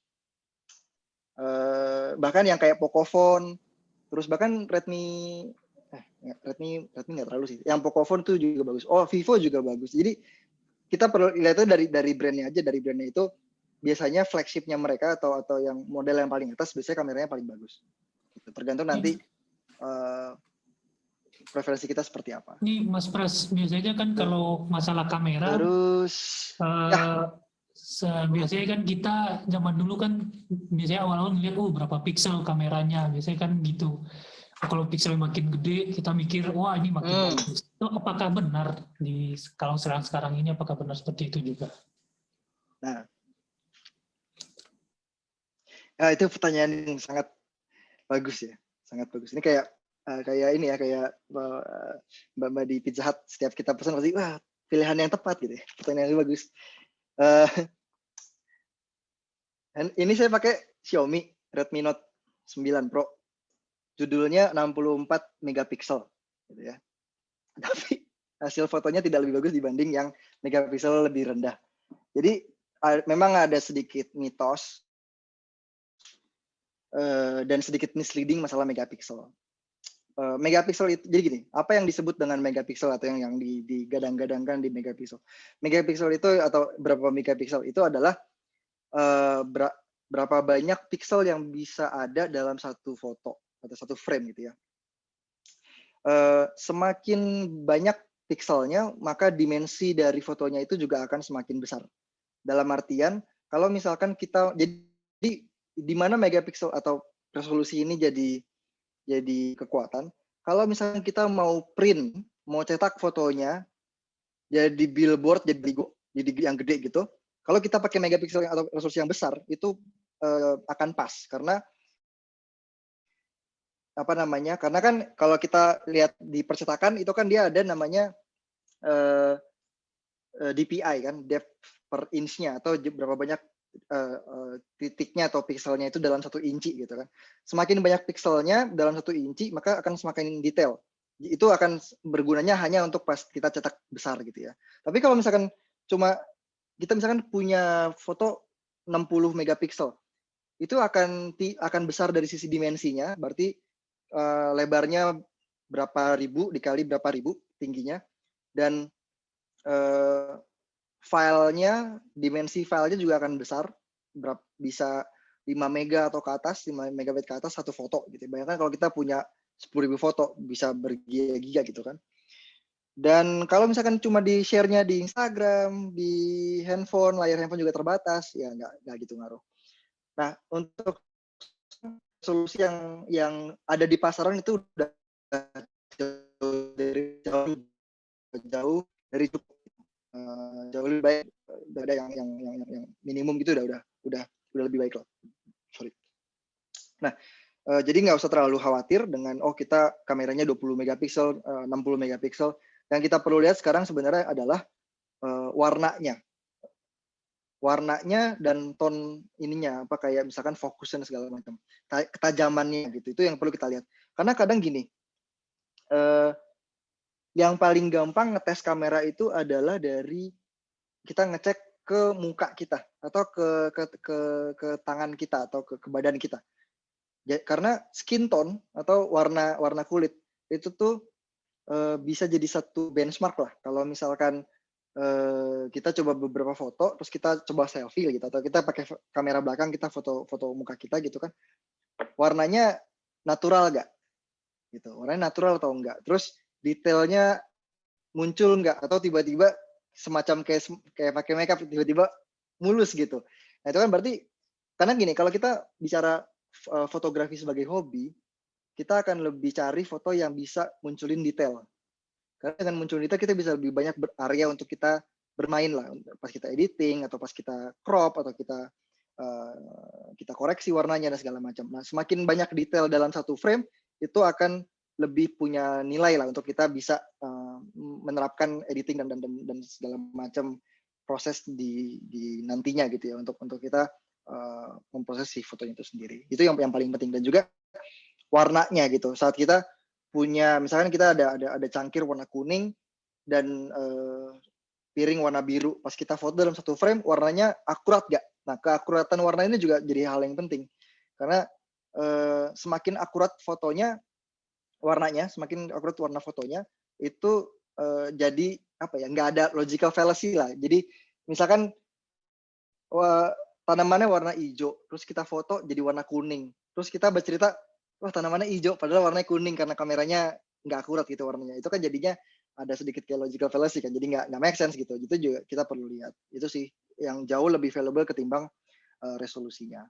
Gitu. Terus pertanyaan. Ini ada yang nanya, menyimpan fotonya bagaimana Mas untuk backupnya? Ini dari Ibu Dara. Oh, oke. Nah ini juga masalah klasik nih, masalah akan selalu ada gitu kan. Tapi udah punya 10.000 foto gitu kan, terus handphonenya jadi lemot karena nggak punya storage lagi. Backup. Jadi backup secara rutin. Ada berbagai cara untuk kita backup foto. Bisa backup secara, kalau tadi kan ada yang share backupnya langsung ke laptop gitu atau ke komputer menggunakan kabel data, itu bisa. Atau cloud services kayak misalkan Google Photos atau kayak iCloud atau kayak Dropbox gitu, kita juga bisa gunakan, tapi itu berbayar biasanya ya. Kalau ada yang gratis tapi itu biasanya terbatas, bisa cuma 1 GB gitu. Padahal kan kalau foto mungkin bisa berpuluh-puluh gigabyte gitu. Kalau saya sendiri, saya ada beberapa jenis backup. Ada yang kalau dari handphone itu pakai cloud, karena udah langsung aja, jadi nggak usah terlalu mikirin selama connect wifi, dia akan backup sendiri ke storage di cloud. Jadi pas udah ke upload, tinggal dihapus di handphone gitu kan. Tapi kalau misalkan fotonya itu foto yang saya ambilnya RAW atau foto dari kamera, itu saya simpannya di hard disk karena filenya banyak gitu, jadi bisa bertera-terabyte gitu kan. Nah jadi balik lagi, yang paling mudah sekarang untuk saat ini menggunakan cloud storage. Ada berbagai macam penyedianya sekarang, tapi kekurangannya ada harganya gitu. Ada harganya per bulannya berapa gitu, ada langganannya gitu. Jauh lebih murah storage-nya itu menggunakan hard disk, tapi memang lebih butuh effort gitu untuk kita backupnya, kira-kira gitu sih. Juga ada beberapa aplikasi juga yang bisa, kadang gini, storage foto kita terlalu banyak, bisa jadi salah satunya karena kita ambil banyak foto yang serupa. Karena mungkin kita ambil satu objek, terus kita ambil 10 foto, kita cuma mau ambil 2, 8-nya mau kita buang. Nah itu sebenarnya ada juga aplikasi-aplikasi yang dia bisa mendeteksi foto yang sifatnya replikasi atau duplikat gitu ya, dan dia bisa menghapus yang duplikatnya. Itu juga bisa. Ada beberapa yang seperti itu. Cuman kalau saya sih, saya nggak pernah pakai seperti itu. Kalau saya prinsipnya saya nggak pernah menghapus fotonya, pokoknya semua di backup dulu. Nah tapi ntar kalau udah mentok baru dihapus gitu. Karena takutnya ada beberapa foto yang wah ini kayak bagus nih untuk nanti saya mau coba coba proses lagi lah, seperti itu. Oke, ini selanjutnya ada yang nanya Mas, foto bulan purnama bagaimana tipsnya katanya. Lalu mengenai komposisi, rule of third atau simetri mana yang lebih bagus? Oke, nah ini menarik. Kalau foto bulan purnama, kalau boleh jujur, kalau menggunakan handphone saya belum pernah berhasil. Karena foto bulan purnama pas lagi cerah ya, apalagi pas lagi cerah, itu tuh terang lumayan significantly terang gitu. Dalam artian kamera handphone nggak bisa menangkap si warnanya, itu yang pertama. Yang kedua, karena kamera handphone itu biasanya wide, jadi bulannya itu masih kayak titik gitu, masih kecil banget. Jadi agak susah juga untuk kita terapin fokusnya di situ. Dan kalau kita zoom, oh ya ini tips lagi, untuk kalau kita pakai handphone, sebisa mungkin hindari menggunakan digital zoom, atau kita zoom yang kita, jadi pas kita ambil foto terus kita zoomnya yang benar-benar digedein gitu, itu biasanya pecah. Jadi kita zoomnya itu bawaan aja, bawaan lensa, nggak usah kita zoom in gitu. Zoom innya nanti pas editing, kita crop atau kita zoom pas di aplikasi fotonya gitu.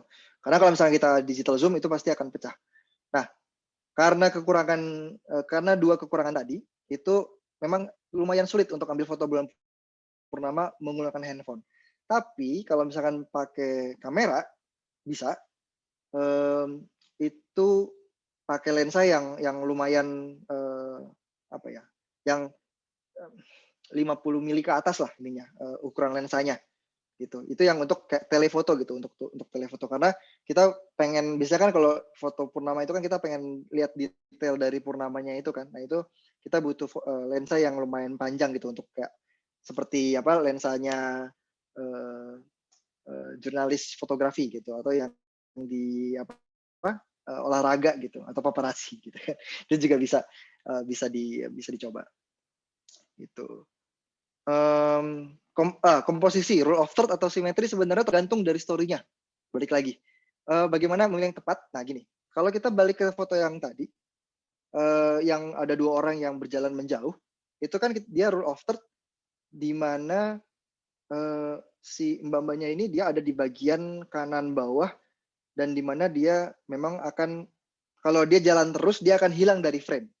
Itu dalam arti itu kayak bisa menimbulkan kesan bahwa ya dia itu menjauhi atau mendekati kita gitu. Nah, tapi kalau misalkan beda ceritanya kalau misalkan ini sih nggak ada sampel fotonya sih untuk saya mainin ininya, untuk yang ini ya terutama. Atau ada ya, sebentar. Enaknya langsung ada fotonya sih. Area.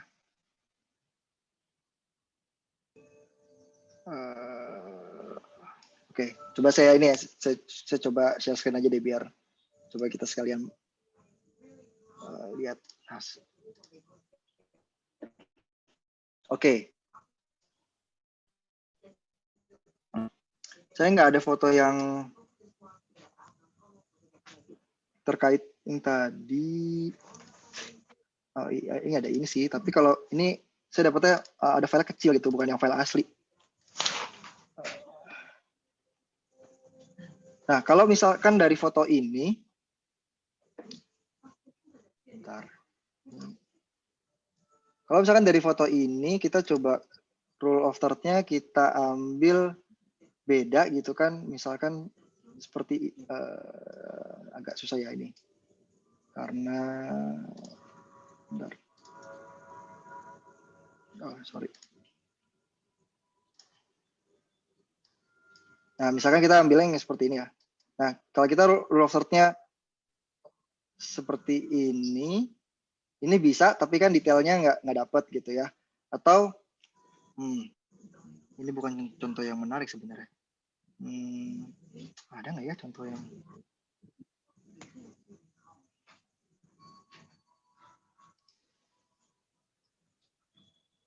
Nah, misalkan ini rule of third-nya kita ambilnya. Nah, ini contoh frame aslinya kan seperti ini, sebesar ini. Nah, ini saya ambil, terus ini saya kecilin crop-nya, jadi pertemuan garisnya itu pas di kartu 6 keriting ini gitu. Nah, ini ya akan memberikan penekanan bahwa dia sedang main kartu, dan ini sedikit mengurangi komponen di frame yang nggak perlu. Karena menurut saya kalau dengan foto yang seperti ini, pertama komposisinya agak nanggung, dan ada area yang sebenarnya nggak perlu lah untuk story ini gitu. Jadi bisa kita kecilin, kita crop, dan bentuknya seperti ini. Jadi esensinya tetap ada, dia lagi main kartu gitu ya. Nah, kalau dead center itu juga tergantung kondisi gitu. Contoh foto yang ini. Contoh foto yang ini sebenarnya nggak dead center amat sih, tapi ini lumayan center. Oh ya, ini ada file aslinya. Oke. Kalau misalkan kita pakai ini, kalau sebenarnya ada juga. Oke.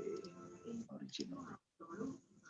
Kita ambil seperti ini, terus bikin roll of seperti ini, gitu ya. Jadi si objek utamanya ada di antara dua garis ini. Moodnya akan agak beda gitu. Moodnya akan agak beda, suasananya juga akan agak beda. Makanya saya ambilnya yang seperti ini. Jadi kelihatan dia dead center dan kelihatan suasananya. Suasana dari areanya gitu, area si yang berjalan. Cuman kalau yang di seperti ini karena rumah di belakang ini nggak terlalu penting gitu di frame ini. Jadi balik lagi kepada selera kita sebenarnya, selera yang ambil foto, mana yang mau kita buang, mana yang mau kita fokusin. Dalam hal ini dengan kondisi foto kondisi frame seperti ini, ya saya fokusnya di sini. Fokusnya dia nggak dead center amat, agak geser ke bawah, tapi dia masih di garis yang bawah ini, kira-kira kayak gitu sih. Cukup menjawab nggak kira-kira?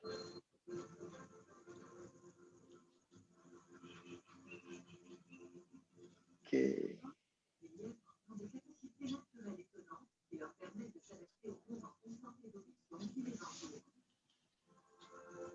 Oke, kita lanjut ya. Ada pertanyaan lagi. Biasanya kalau foto kayak di kereta, kebanyakan kita kan keseringan di cermin itu ketemu kamera atau oh ya, gimana triknya biar kita nggak kelihatan di kaca ya untuk pantulan. Nah itu angle. Contoh, nah ini contohnya pas nih. Ada 2. Ini di Braga, di Bandung. Ini juga di pantulan kaca. Nah, kalau kita fotonya benar-benar di depan kaca, ya pasti muncul gitu. Tapi kalau ini agak miring sedikit, jadi pantulannya itu ke yang lain, ke mobil-mobil sama ke toko yang di seberang kalau di foto ini. Tapi kita perlu lihat bagaimana agar pantulan dari kaca itu tidak mengganggu objek utamanya. Gitu. Contoh lain ini. Contoh lain ini di Blok M di Jakarta. Nah ini juga ini juga di depan kaca, mantul juga. Ini kan kita lihat nih, bisa lihat ada motor-motor parkir nih, ada motor parkir, ada pohon, ada toko di seberang gitu. Jadi kita bisa bermain dengan pantulan ini. Kita lihat angle-nya. Yang paling penting agar bahwa pantulannya tidak mengganggu objek utamanya.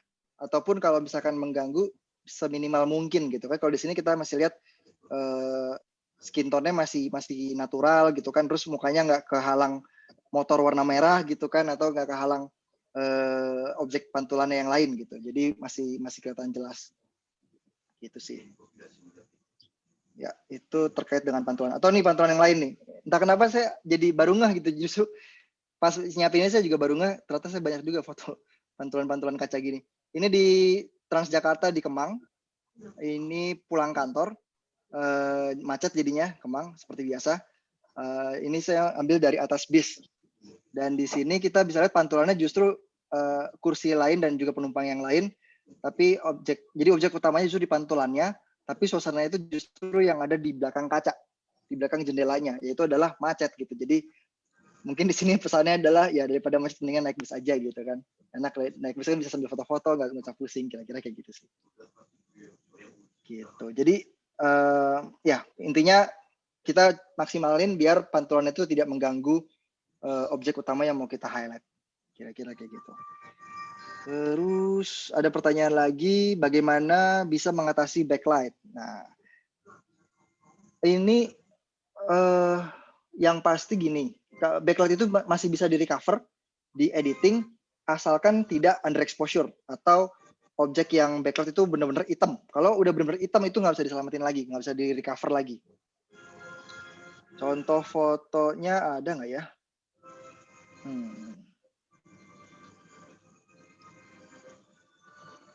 Ini nggak backlight amat.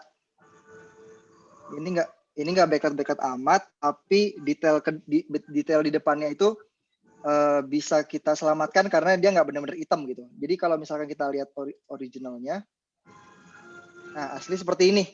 Aslinya depannya tuh gelap karena ya lampu di Shibuya ini terang banget gitu kan. Nah jadi ini masih bisa kita recover di editing, di mana caranya adalah kita kurangin yang namanya highlights dan naikin yang namanya shadows. Ini juga sedikit ke arah ini ya, editing ya. Jadi apapun nanti jenis aplikasi editing fotonya, itu tuh biasanya komponen yang muncul itu ada masalah exposure, masalah kontras, tentang highlights, shadows, whites and blacks gitu kan. Nah, untuk terkait dengan ini, kita bisa bermain dengan highlights-nya. Jadi kalau misalkan highlights normalnya dan juga shadow-nya normal, itu dia akan gelap seperti ini. Nah, shadow ini dia akan berfungsi untuk ningkatin exposure area di foto yang dianggap dia gelap atau shadow. Jadi kalau misalkan kita polin ke atas, dia akan seterang ini. Jadi jasnya atau baju-baju orang-orang ini yang warnanya gelap, itu akan lebih nyala gitu ya, lebih kelihatan. Dan kalau misalnya shadow kita turunin, yang udah gelap, lebih gelap lagi. Jadi itu namanya shadow. Kalau highlight, itu tuh kita akan atur exposure dari bagian foto yang terang. Jadi kalau misalkan ini kita fokus di lampu-lampu billboardnya ini, kalau kita turunin highlightnya, maka fotonya akan lampunya akan meredup lah kira-kira kayak gitu. Dan kalau highlightnya kita naikin, silaunya minta ampun, gitu kan? Jadi untuk foto yang seperti ini atau mengakali backlight, itu highlightnya kita turunin sesuai dengan selera kita, dan juga shadows-nya kita naikin. Jadi biar detailnya kelihatan sehingga foto itu exposure itu pas gitu. Jadi nggak ketinggian, nggak kerendahan. Kira-kira kayak gitu. Ini ada kok di lain, ada di aplikasi yang lain gitu. Start biasanya ada highlight, ada shadows. Itu bisa kita akalin gitu, dapetin exposure yang pas. Contoh lagi kayak ini kan cahaya datang dari luar ya. Ini kan di atas. Ini di San Francisco di cable car, dari cahaya kan dari luar cable car. Nah kalau misalkan shadow-nya nggak kita naikin ya itu akan gelap banget gitu. Jadi detail rambut dari anak-anak ini nggak akan kelihatan. Makanya shadow-nya kita naikin jadi biar lebih dinamikanya itu lebih keluar gitu. Jadi again kita coba hindarin ada yang warna hitam banget gitu, atau yang warna putih banget di dalam foto gitu. Itu yang kita coba hindari. Kira-kira kayak gitu sih.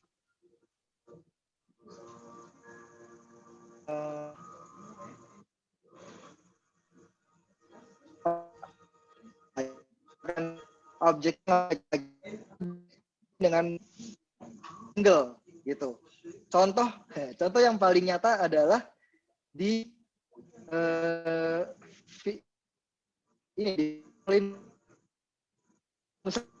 ini berbeda, ampun.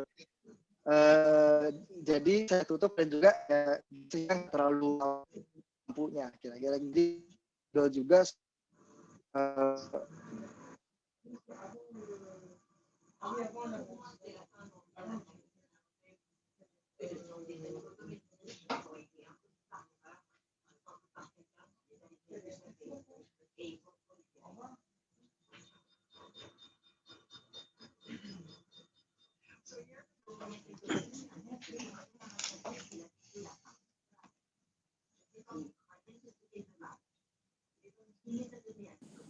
Halo, sepertinya Mas Pras ada masalah jaringan sedikit, mungkin kita tunggu dulu sebentar.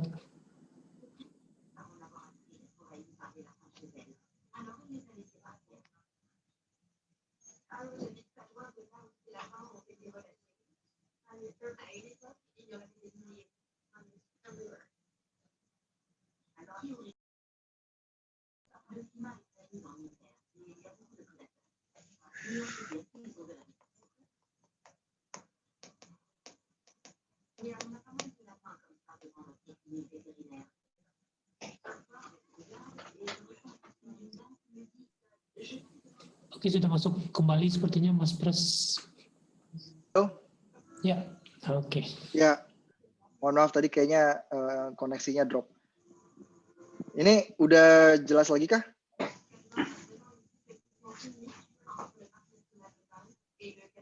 Ya, bagus. Jelas ya? Oke, kita Jelas, lanjut jelas, ya. Kita lanjut ya tadi. Tadi itu. Ya. Ya. Tadi itu contoh ini ya, contoh yang masalah backlight ya. Jadi kita juga antara kita bermain di editing atau juga di angle-nya. Jadi biar nggak backlight. Oke, kita lanjut aja langsung pertanyaan berikutnya. Bentar. Selfie. Oke. Selfie, cahaya sebaiknya dari arah mana biar jerawat dan kulit tidak jadi kabur gitu ya. Semakin soft cahayanya akan semakin soft juga kulit kita. Kuncinya itu. Jadi kalau misalkan siang hari menengadah ke matahari terus kita selfie, itu pasti detailnya akan keluar banyak gitu di objek yang akan di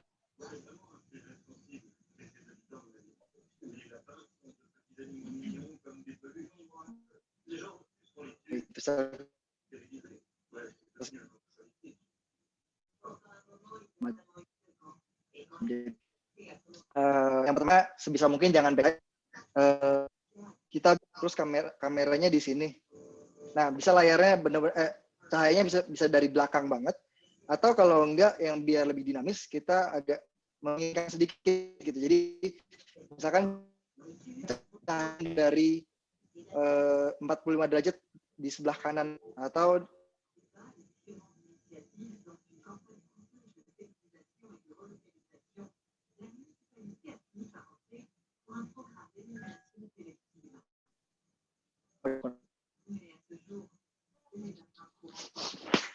sebentar ya.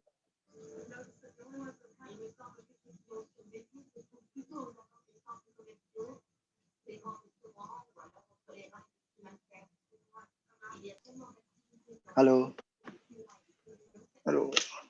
Mohon maaf nih, internetnya agak ngedrop dan saya juga masih agak kesulitan, mau tether juga agak susah. Tapi semoga kita ini masih semoga aman ya. Nggak ada disconnect lagi. Ya, udah lancar. Udah lancar lagi ya. Ya, mohon maaf sebelumnya. Oke, tadi ya. Jadi mengakali cahaya itu, sumber cahaya itu nggak harus benar-benar datang dari depan muka kita, tapi juga bisa agak serong sedikit, sekitar 45 derajat di sebelah kanan atau sebelah kiri kita. Jadi biar lakukan objeknya atau mukanya itu juga lebih kelihatan, jadi lebih dinamis lah, nggak yang benar-benar kayak pas foto gitu. Jadi kan kita kan mau selfie bukan pas foto, kira-kira kayak gitu. Oke, selanjutnya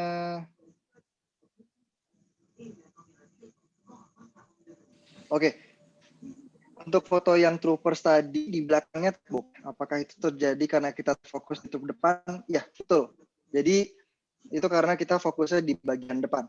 Kan di nggak cuma lebih sulit dan juga gitu. Terus, kalau street photography itu apa bisa langsung ambil foto? Takutnya orangnya marah atau kita tidak bisa upload sembarangan. Nah, ya ini masalah etika juga. Lumayan menjadi debat juga, apalagi terutama di Eropa dan juga di Jepang, di mana orang lebih concern terhadap privacy. Kalau di Asia mungkin atau di tempat lain nggak terlalu jadi aware. Tapi biasanya gini, triknya adalah kita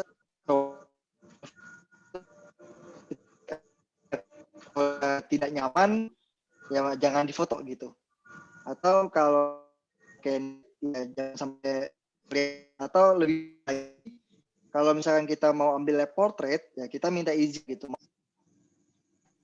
boleh nggak fotonya Instagram saya ini ambil profit gitu, ini untuk hobi saja gitu, itu juga bisa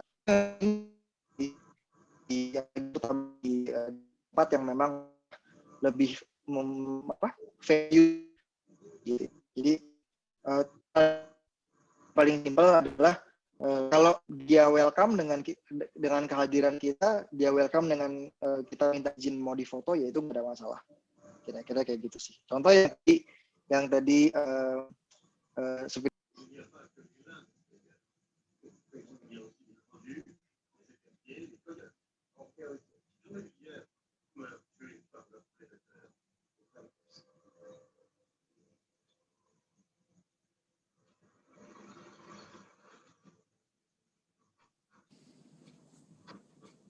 Oke, kita tunggu sebentar lagi, mungkin ini jelek lagi jaringannya Mas Pras. Coba beberapa menit untuk setting Tether dulu ya. Ini kenapa bisa dulu. Bentar.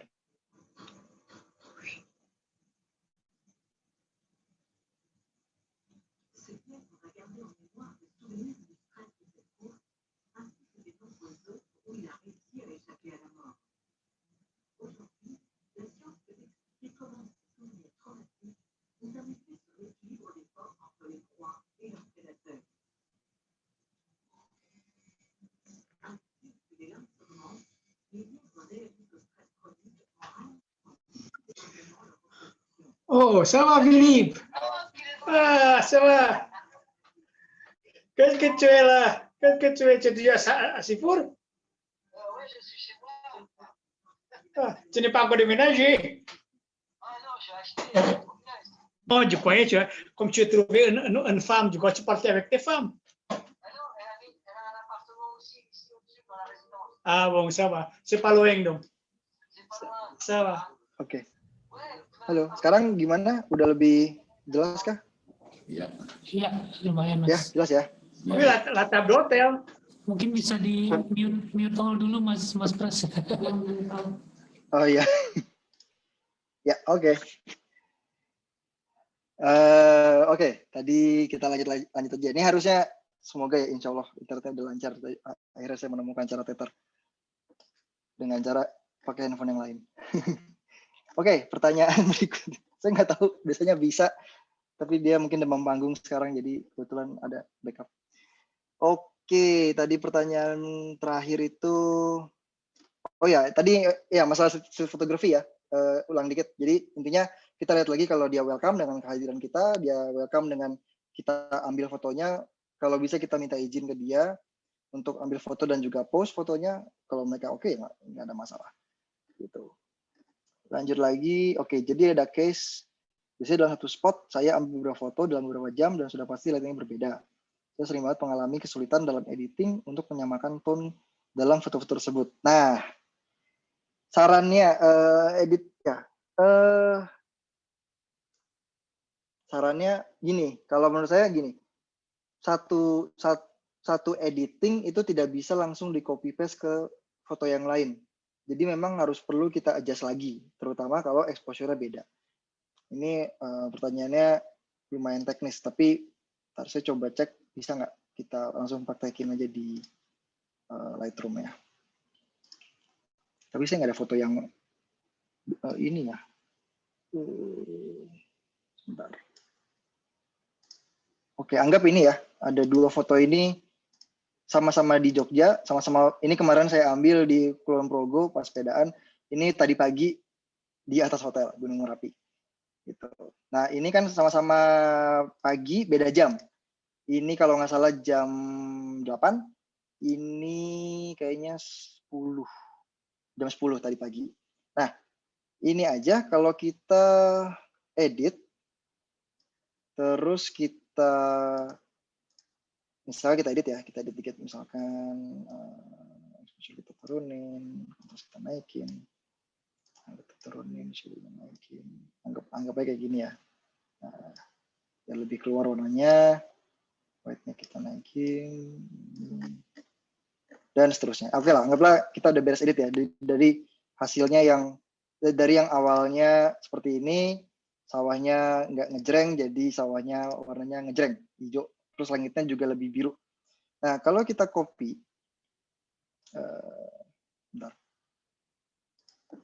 Kita copy editnya, terus kita paste ke edit yang lain, itu pasti nggak langsung maksimal gitu, nggak langsung maksimal. Kalau ini kebetulan mungkin karena objek nggak gitu jauh exposure-nya, mungkin nggak gitu beda. Tapi di sini kita bisa lihat warna birunya beda langitnya. Kan birunya lebih nyala, ini lebih soft. Ini kan karena awannya juga sih sebenarnya. Terus juga warna pohonnya, kalau di sini kan hijaunya nyala ya, hijau nyala. Sedangkan di sini hijaunya masih malu-malu nih. Karena mungkin bisa jadi mataharinya udah lebih tinggi. Yang kedua, warna daunnya memang beda. Yang ketiga, karena ini di belakang, jadi bisa jadi takutnya memang ada awan tipis atau kabut atau asap tipis gitu yang bikin warna itu lebih grayish gitu atau lebih ke arah putih gitu, warna lebih pudar gitu. Jadi kalau di sini karena mungkin dari antara kamera dan juga sawahnya itu nggak ada penghalang apa ya, asap atau kabut atau awan gitu, jadi warnanya itu lebih keluar. Kira-kira kayak gitu. Jadi tetap kita perlu adjust lagi bagaimana agar dia punya tone yang serupa gitu. Jadi nggak bisa kita melulu langsung copy paste edit setting dari satu tempat ke tempat lain atau satu foto ke foto lain, bahkan yang objeknya sama tapi beda jam gitu, karena lightingnya beda, exposure-nya beda. Nah contoh, contoh ini kan ada ini mirip-mirip lah, ini kebun teh di Rancaupas, dan juga ini ada foto panda di Chengdu. Sama-sama ada bambu hijau-hijau, sama-sama ada daun-daunnya. Nah, misalkan kita copy dari sini, copy setting dari sini, editnya. Terus kita, ini ada sawah juga nih. Oh iya, ini ada sawah nih di kampung, di Singkarak, di Solok. Kalau kita paste, hijaunya beda bahkan. Karena beda juga jamnya, ini kalau nggak salah pagi menuju siang, kalau nggak salah jam 10 jam 11, dan ini juga berawan gitu, jadi warnanya juga beda. Terus kalau misalkan di sini kita kasih warna juga beda warna hijaunya, dan apalagi kalau yang ini warnanya juga akan beda lagi gitu. Jadi nggak bisa langsung kita paste langsung dari sini, kan benar-benar beda nih.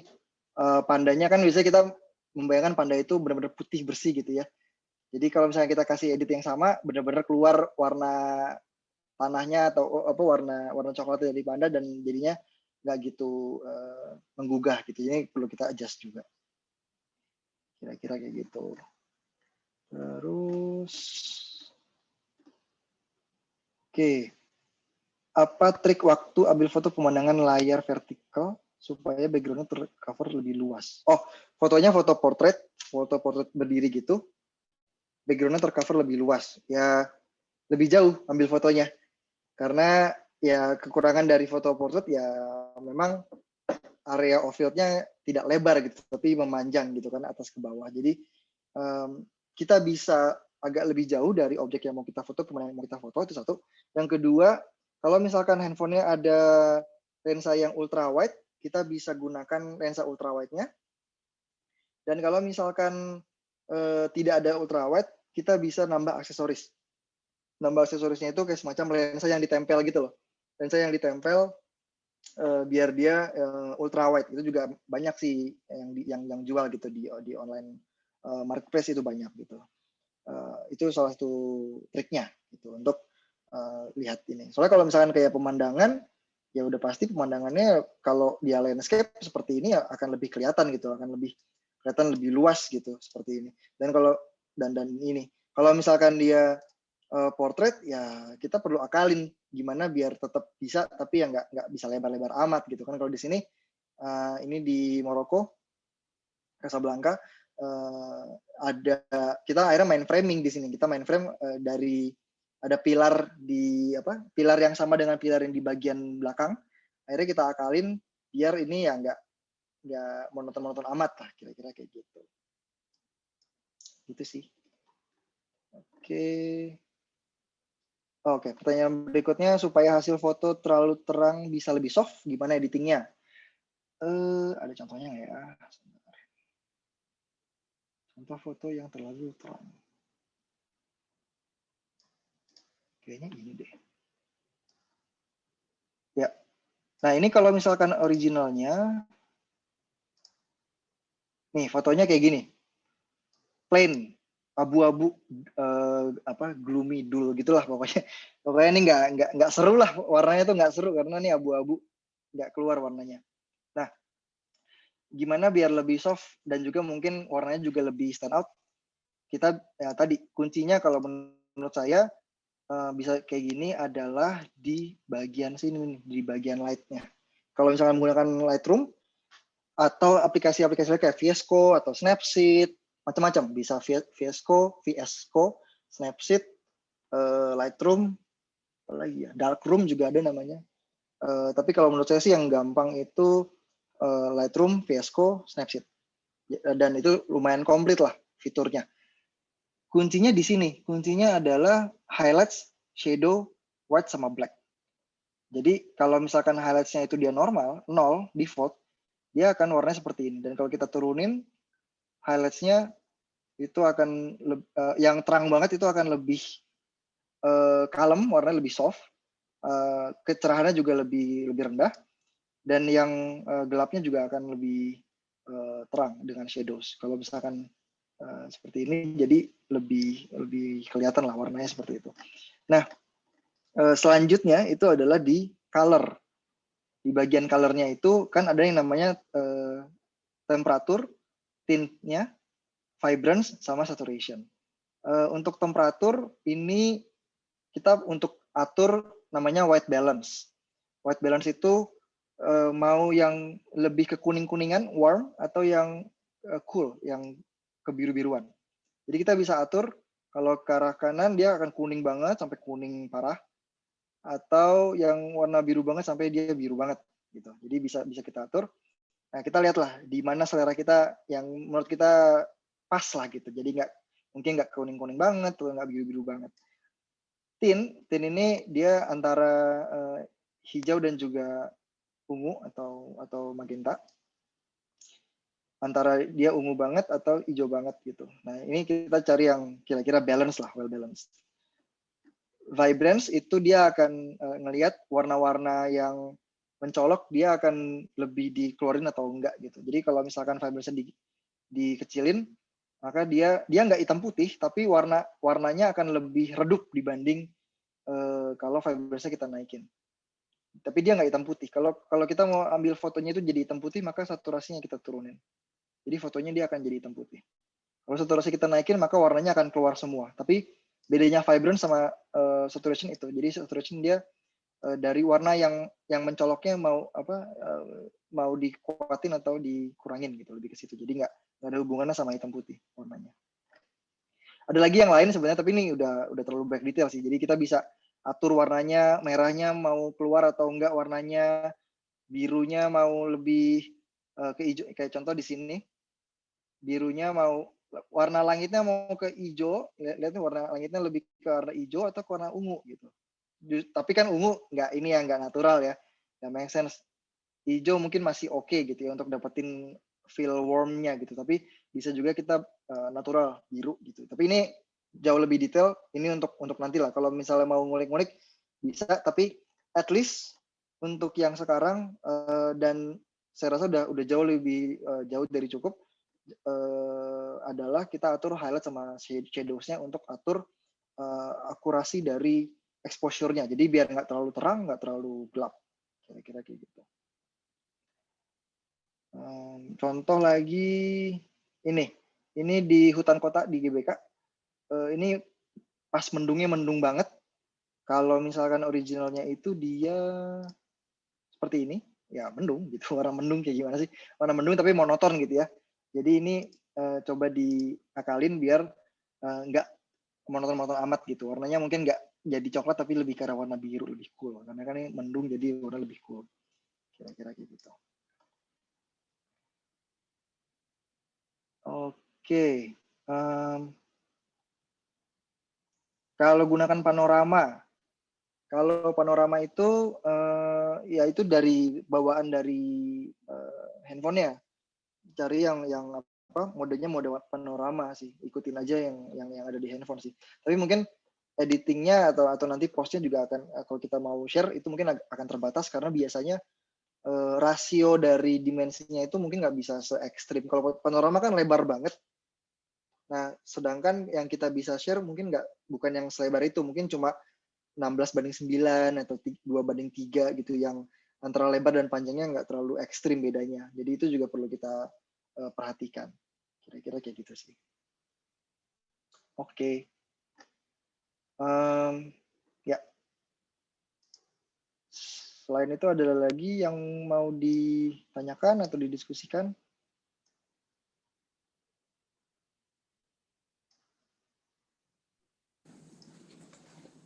Iya, mungkin kalau saya mau tanya sedikit, Mas Pras.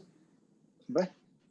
Iya, kalau misalnya pas mengambil foto itu kan misalnya kadang kita suka momennya, tapi kemudian pencahayaannya itu kurang tepat. Misalnya kita membelakangi matahari atau ada cahaya yang kuat tadi, misalnya di jam yang tidak tepat. Itu sebenarnya pas kita mengambil foto kan di handphone juga kita bisa pencet ya, pencet cahaya mana ya. Kalau misalnya kita pencet yang di tempat terang itu jadinya agak gelap, atau kita biarkan apa adanya. Nah itu kita atur di handphone atau kita ambil apa adanya dulu nanti diperbaiki di aplikasi, atau bagaimana bagusnya, Mas? Oke. Bagusnya memang kita maksimalkan dari kamera dulu sehingga editingnya nggak berat. Karena kadang kalau kita terlalu rely on editing itu hasilnya nggak maksimal gitu. Jadi warnanya jadi nggak muncul gitu, warnanya nggak muncul jadinya susah gitu. Jadi sebisa mungkin kita maksimalin dari kamera dulu, warna dari sisi cahayanya kita akalin biar nggak terlalu overexposure atau underexposure atau backlight dan segala macamnya.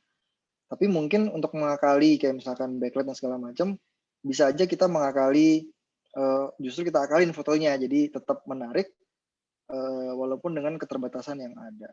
Saya coba kasih contoh. Mana ya?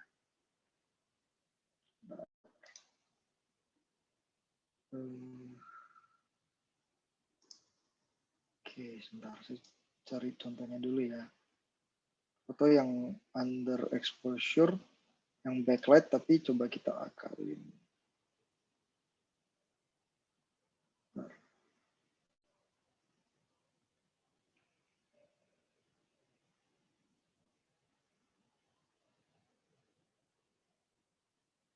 Oke. Nah, ini kita share screen dulu.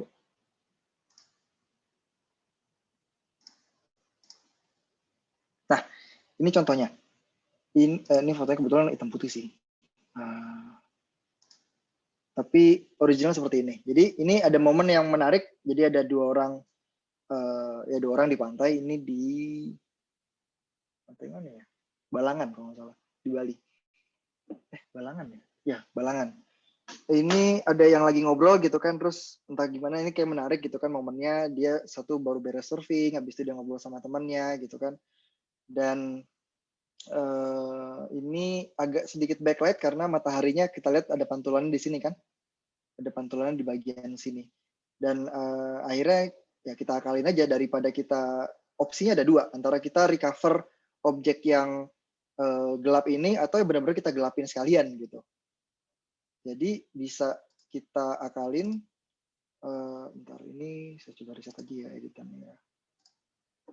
Nah ini bisa kita akalin antara kita dengan rumus yang tadi, kita kecilin highlights-nya, kita naikin shadows-nya, jadi objeknya bisa keluar hasilnya, ini untuk ngakalin backlight. Atau ya sama-sama, ya udah kita bikinnya jadi benar-benar gelap.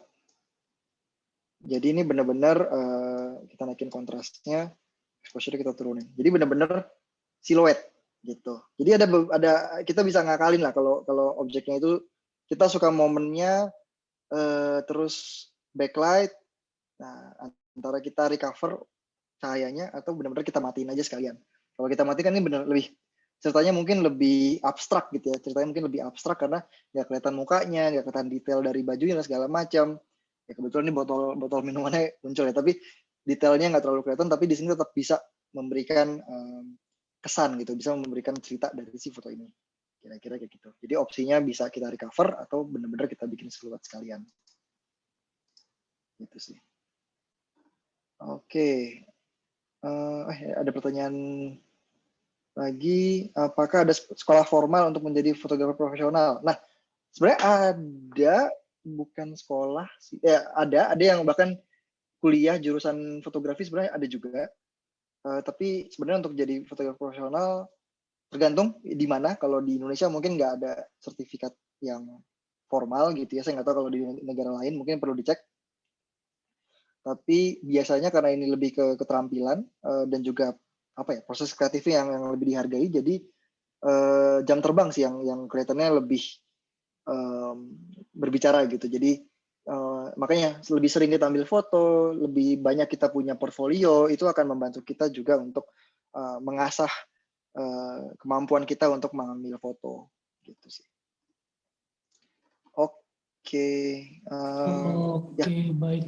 Ini di penghujung 2 menit terakhir dari webinar kita sudah banyak sekali ya dari Mas Pras, mulai dari tips-tipsnya, lalu langsung prakteknya, foto-fotonya, jadi kita bisa tahu langsung juga dari tanya jawab, sangat komprehensif sekali ya kalau menurut saya, apalagi buat kita-kita yang sebagai pemula ini benar-benar sangat membantu untuk bagaimana mengambil foto yang bagus.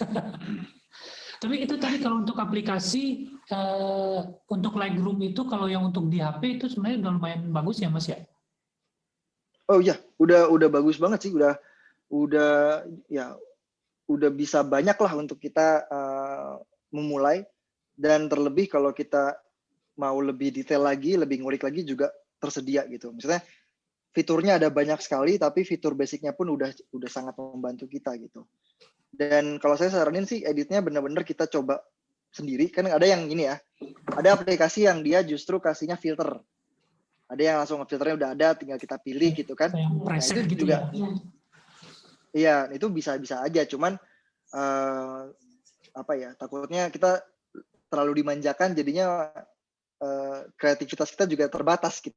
Jadi nggak ada salahnya untuk kita ulik sendiri menggunakan kayak seperti Lightroom atau VS Code. Jadi nggak cuma aplikasikan filternya, tapi juga komponen-komponen dari editingnya itu kita juga pelajari gitu. Untuk sekarang kalau menurut saya yang bagian light-nya itu udah jauh lebih dari cukup untuk kita atur shadows, highlights, exposures-nya, dan juga kontras gitu. Mungkin sedikit hacknya atau tips yang terakhir hacknya ya, kalau kita mau editing, akan saat kita mau lihat apakah foto ini udah pas atau belum. Kadang kan kita nggak tahu nih, apalagi pas kita editing di handphone gitu ya, brightness layar juga kadang kita bingung nih, kalau saya pakai brightness yang paling tinggi, fotonya udah terang atau belum ya? Atau justru karena saya kadang pas saya udah beres editing, saya post atau saya kirim ke teman, ternyata dia ngerasa kegelapan. Oh ternyata karena karena brightness handphone saya kerendahan gitu. Nah, ada bisa dipelajarin yang namanya histogram. Histogram yang di bagian sini. Bentar, kita coba lihat histogramnya lebih gede, bisa nggak ya? Saya nggak pernah pakai histogram yang gede soalnya. Oh nggak bisa, ya deh. Ya di bagian kanan ini atau di handphone juga ada histogram. Intinya adalah sebisa mungkin ya gunung, jadi berbentuk gunung itu di tengah-tengah gitu. Jadi nggak ada yang ekstrim di kanan atau ekstrim yang di kiri gitu. Jadi itu akan memperlihatkan bahwa apakah fotonya itu sudah exposure-nya pas atau enggak. Kalau kita lihat kan foto di sini dia nggak ada yang underexposure atau overexposure, karena kalau misalkan grafik histogram ini tinggi di bagian kiri kanannya, maka kalau di bagian kiri dia tinggi, itu dia ada underexposure, dan kalau di bagian kanan dia tinggi, itu ada overexposure. Jadi ada detail yang hilang. Sebisa mungkin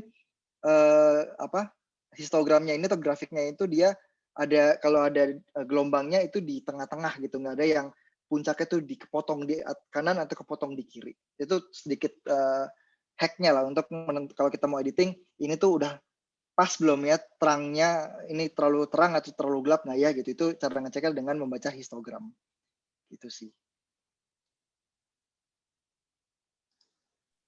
Gitu. Oke, baik. Oke. Sudah memasuki jam 12 siang di Marseille dan juga saya yakin di Indonesia juga udah jam 6 udah maghrib ya Mas Pras ya. Maghrib. Iya. Tadi backlight, sekarang udah gelap. Ntar kalau semakin malam susah ngeditnya karena udah beda tonnya. Oke, sekali lagi kepada Mas Pras tentunya saya ucapkan terima kasih Mas atas ilmu yang sangat Terima bermanfaat. kasih banyak. Juga kepada Bapak Ibu yang bergabung pada webinar kita kali ini, saya ucapkan terima kasih banyak. Jangan bosan-bosan, kedepannya mungkin kita akan mengadakan acara yang sama lagi mungkin ya Pak Konjen ya, mungkin dengan tema yang berbeda. Semoga dapat menjadi manfaat bagi semua. Kita tutup Pak Konjen. Terima kasih banyak. Assalamualaikum warahmatullahi wabarakatuh. Terima kasih Bang Pras. Waalaikumsalam. Ya, terima kasih semuanya. Sehat-sehat semuanya. Si Dara ini kakak tantunya adiknya media. Siapa itu?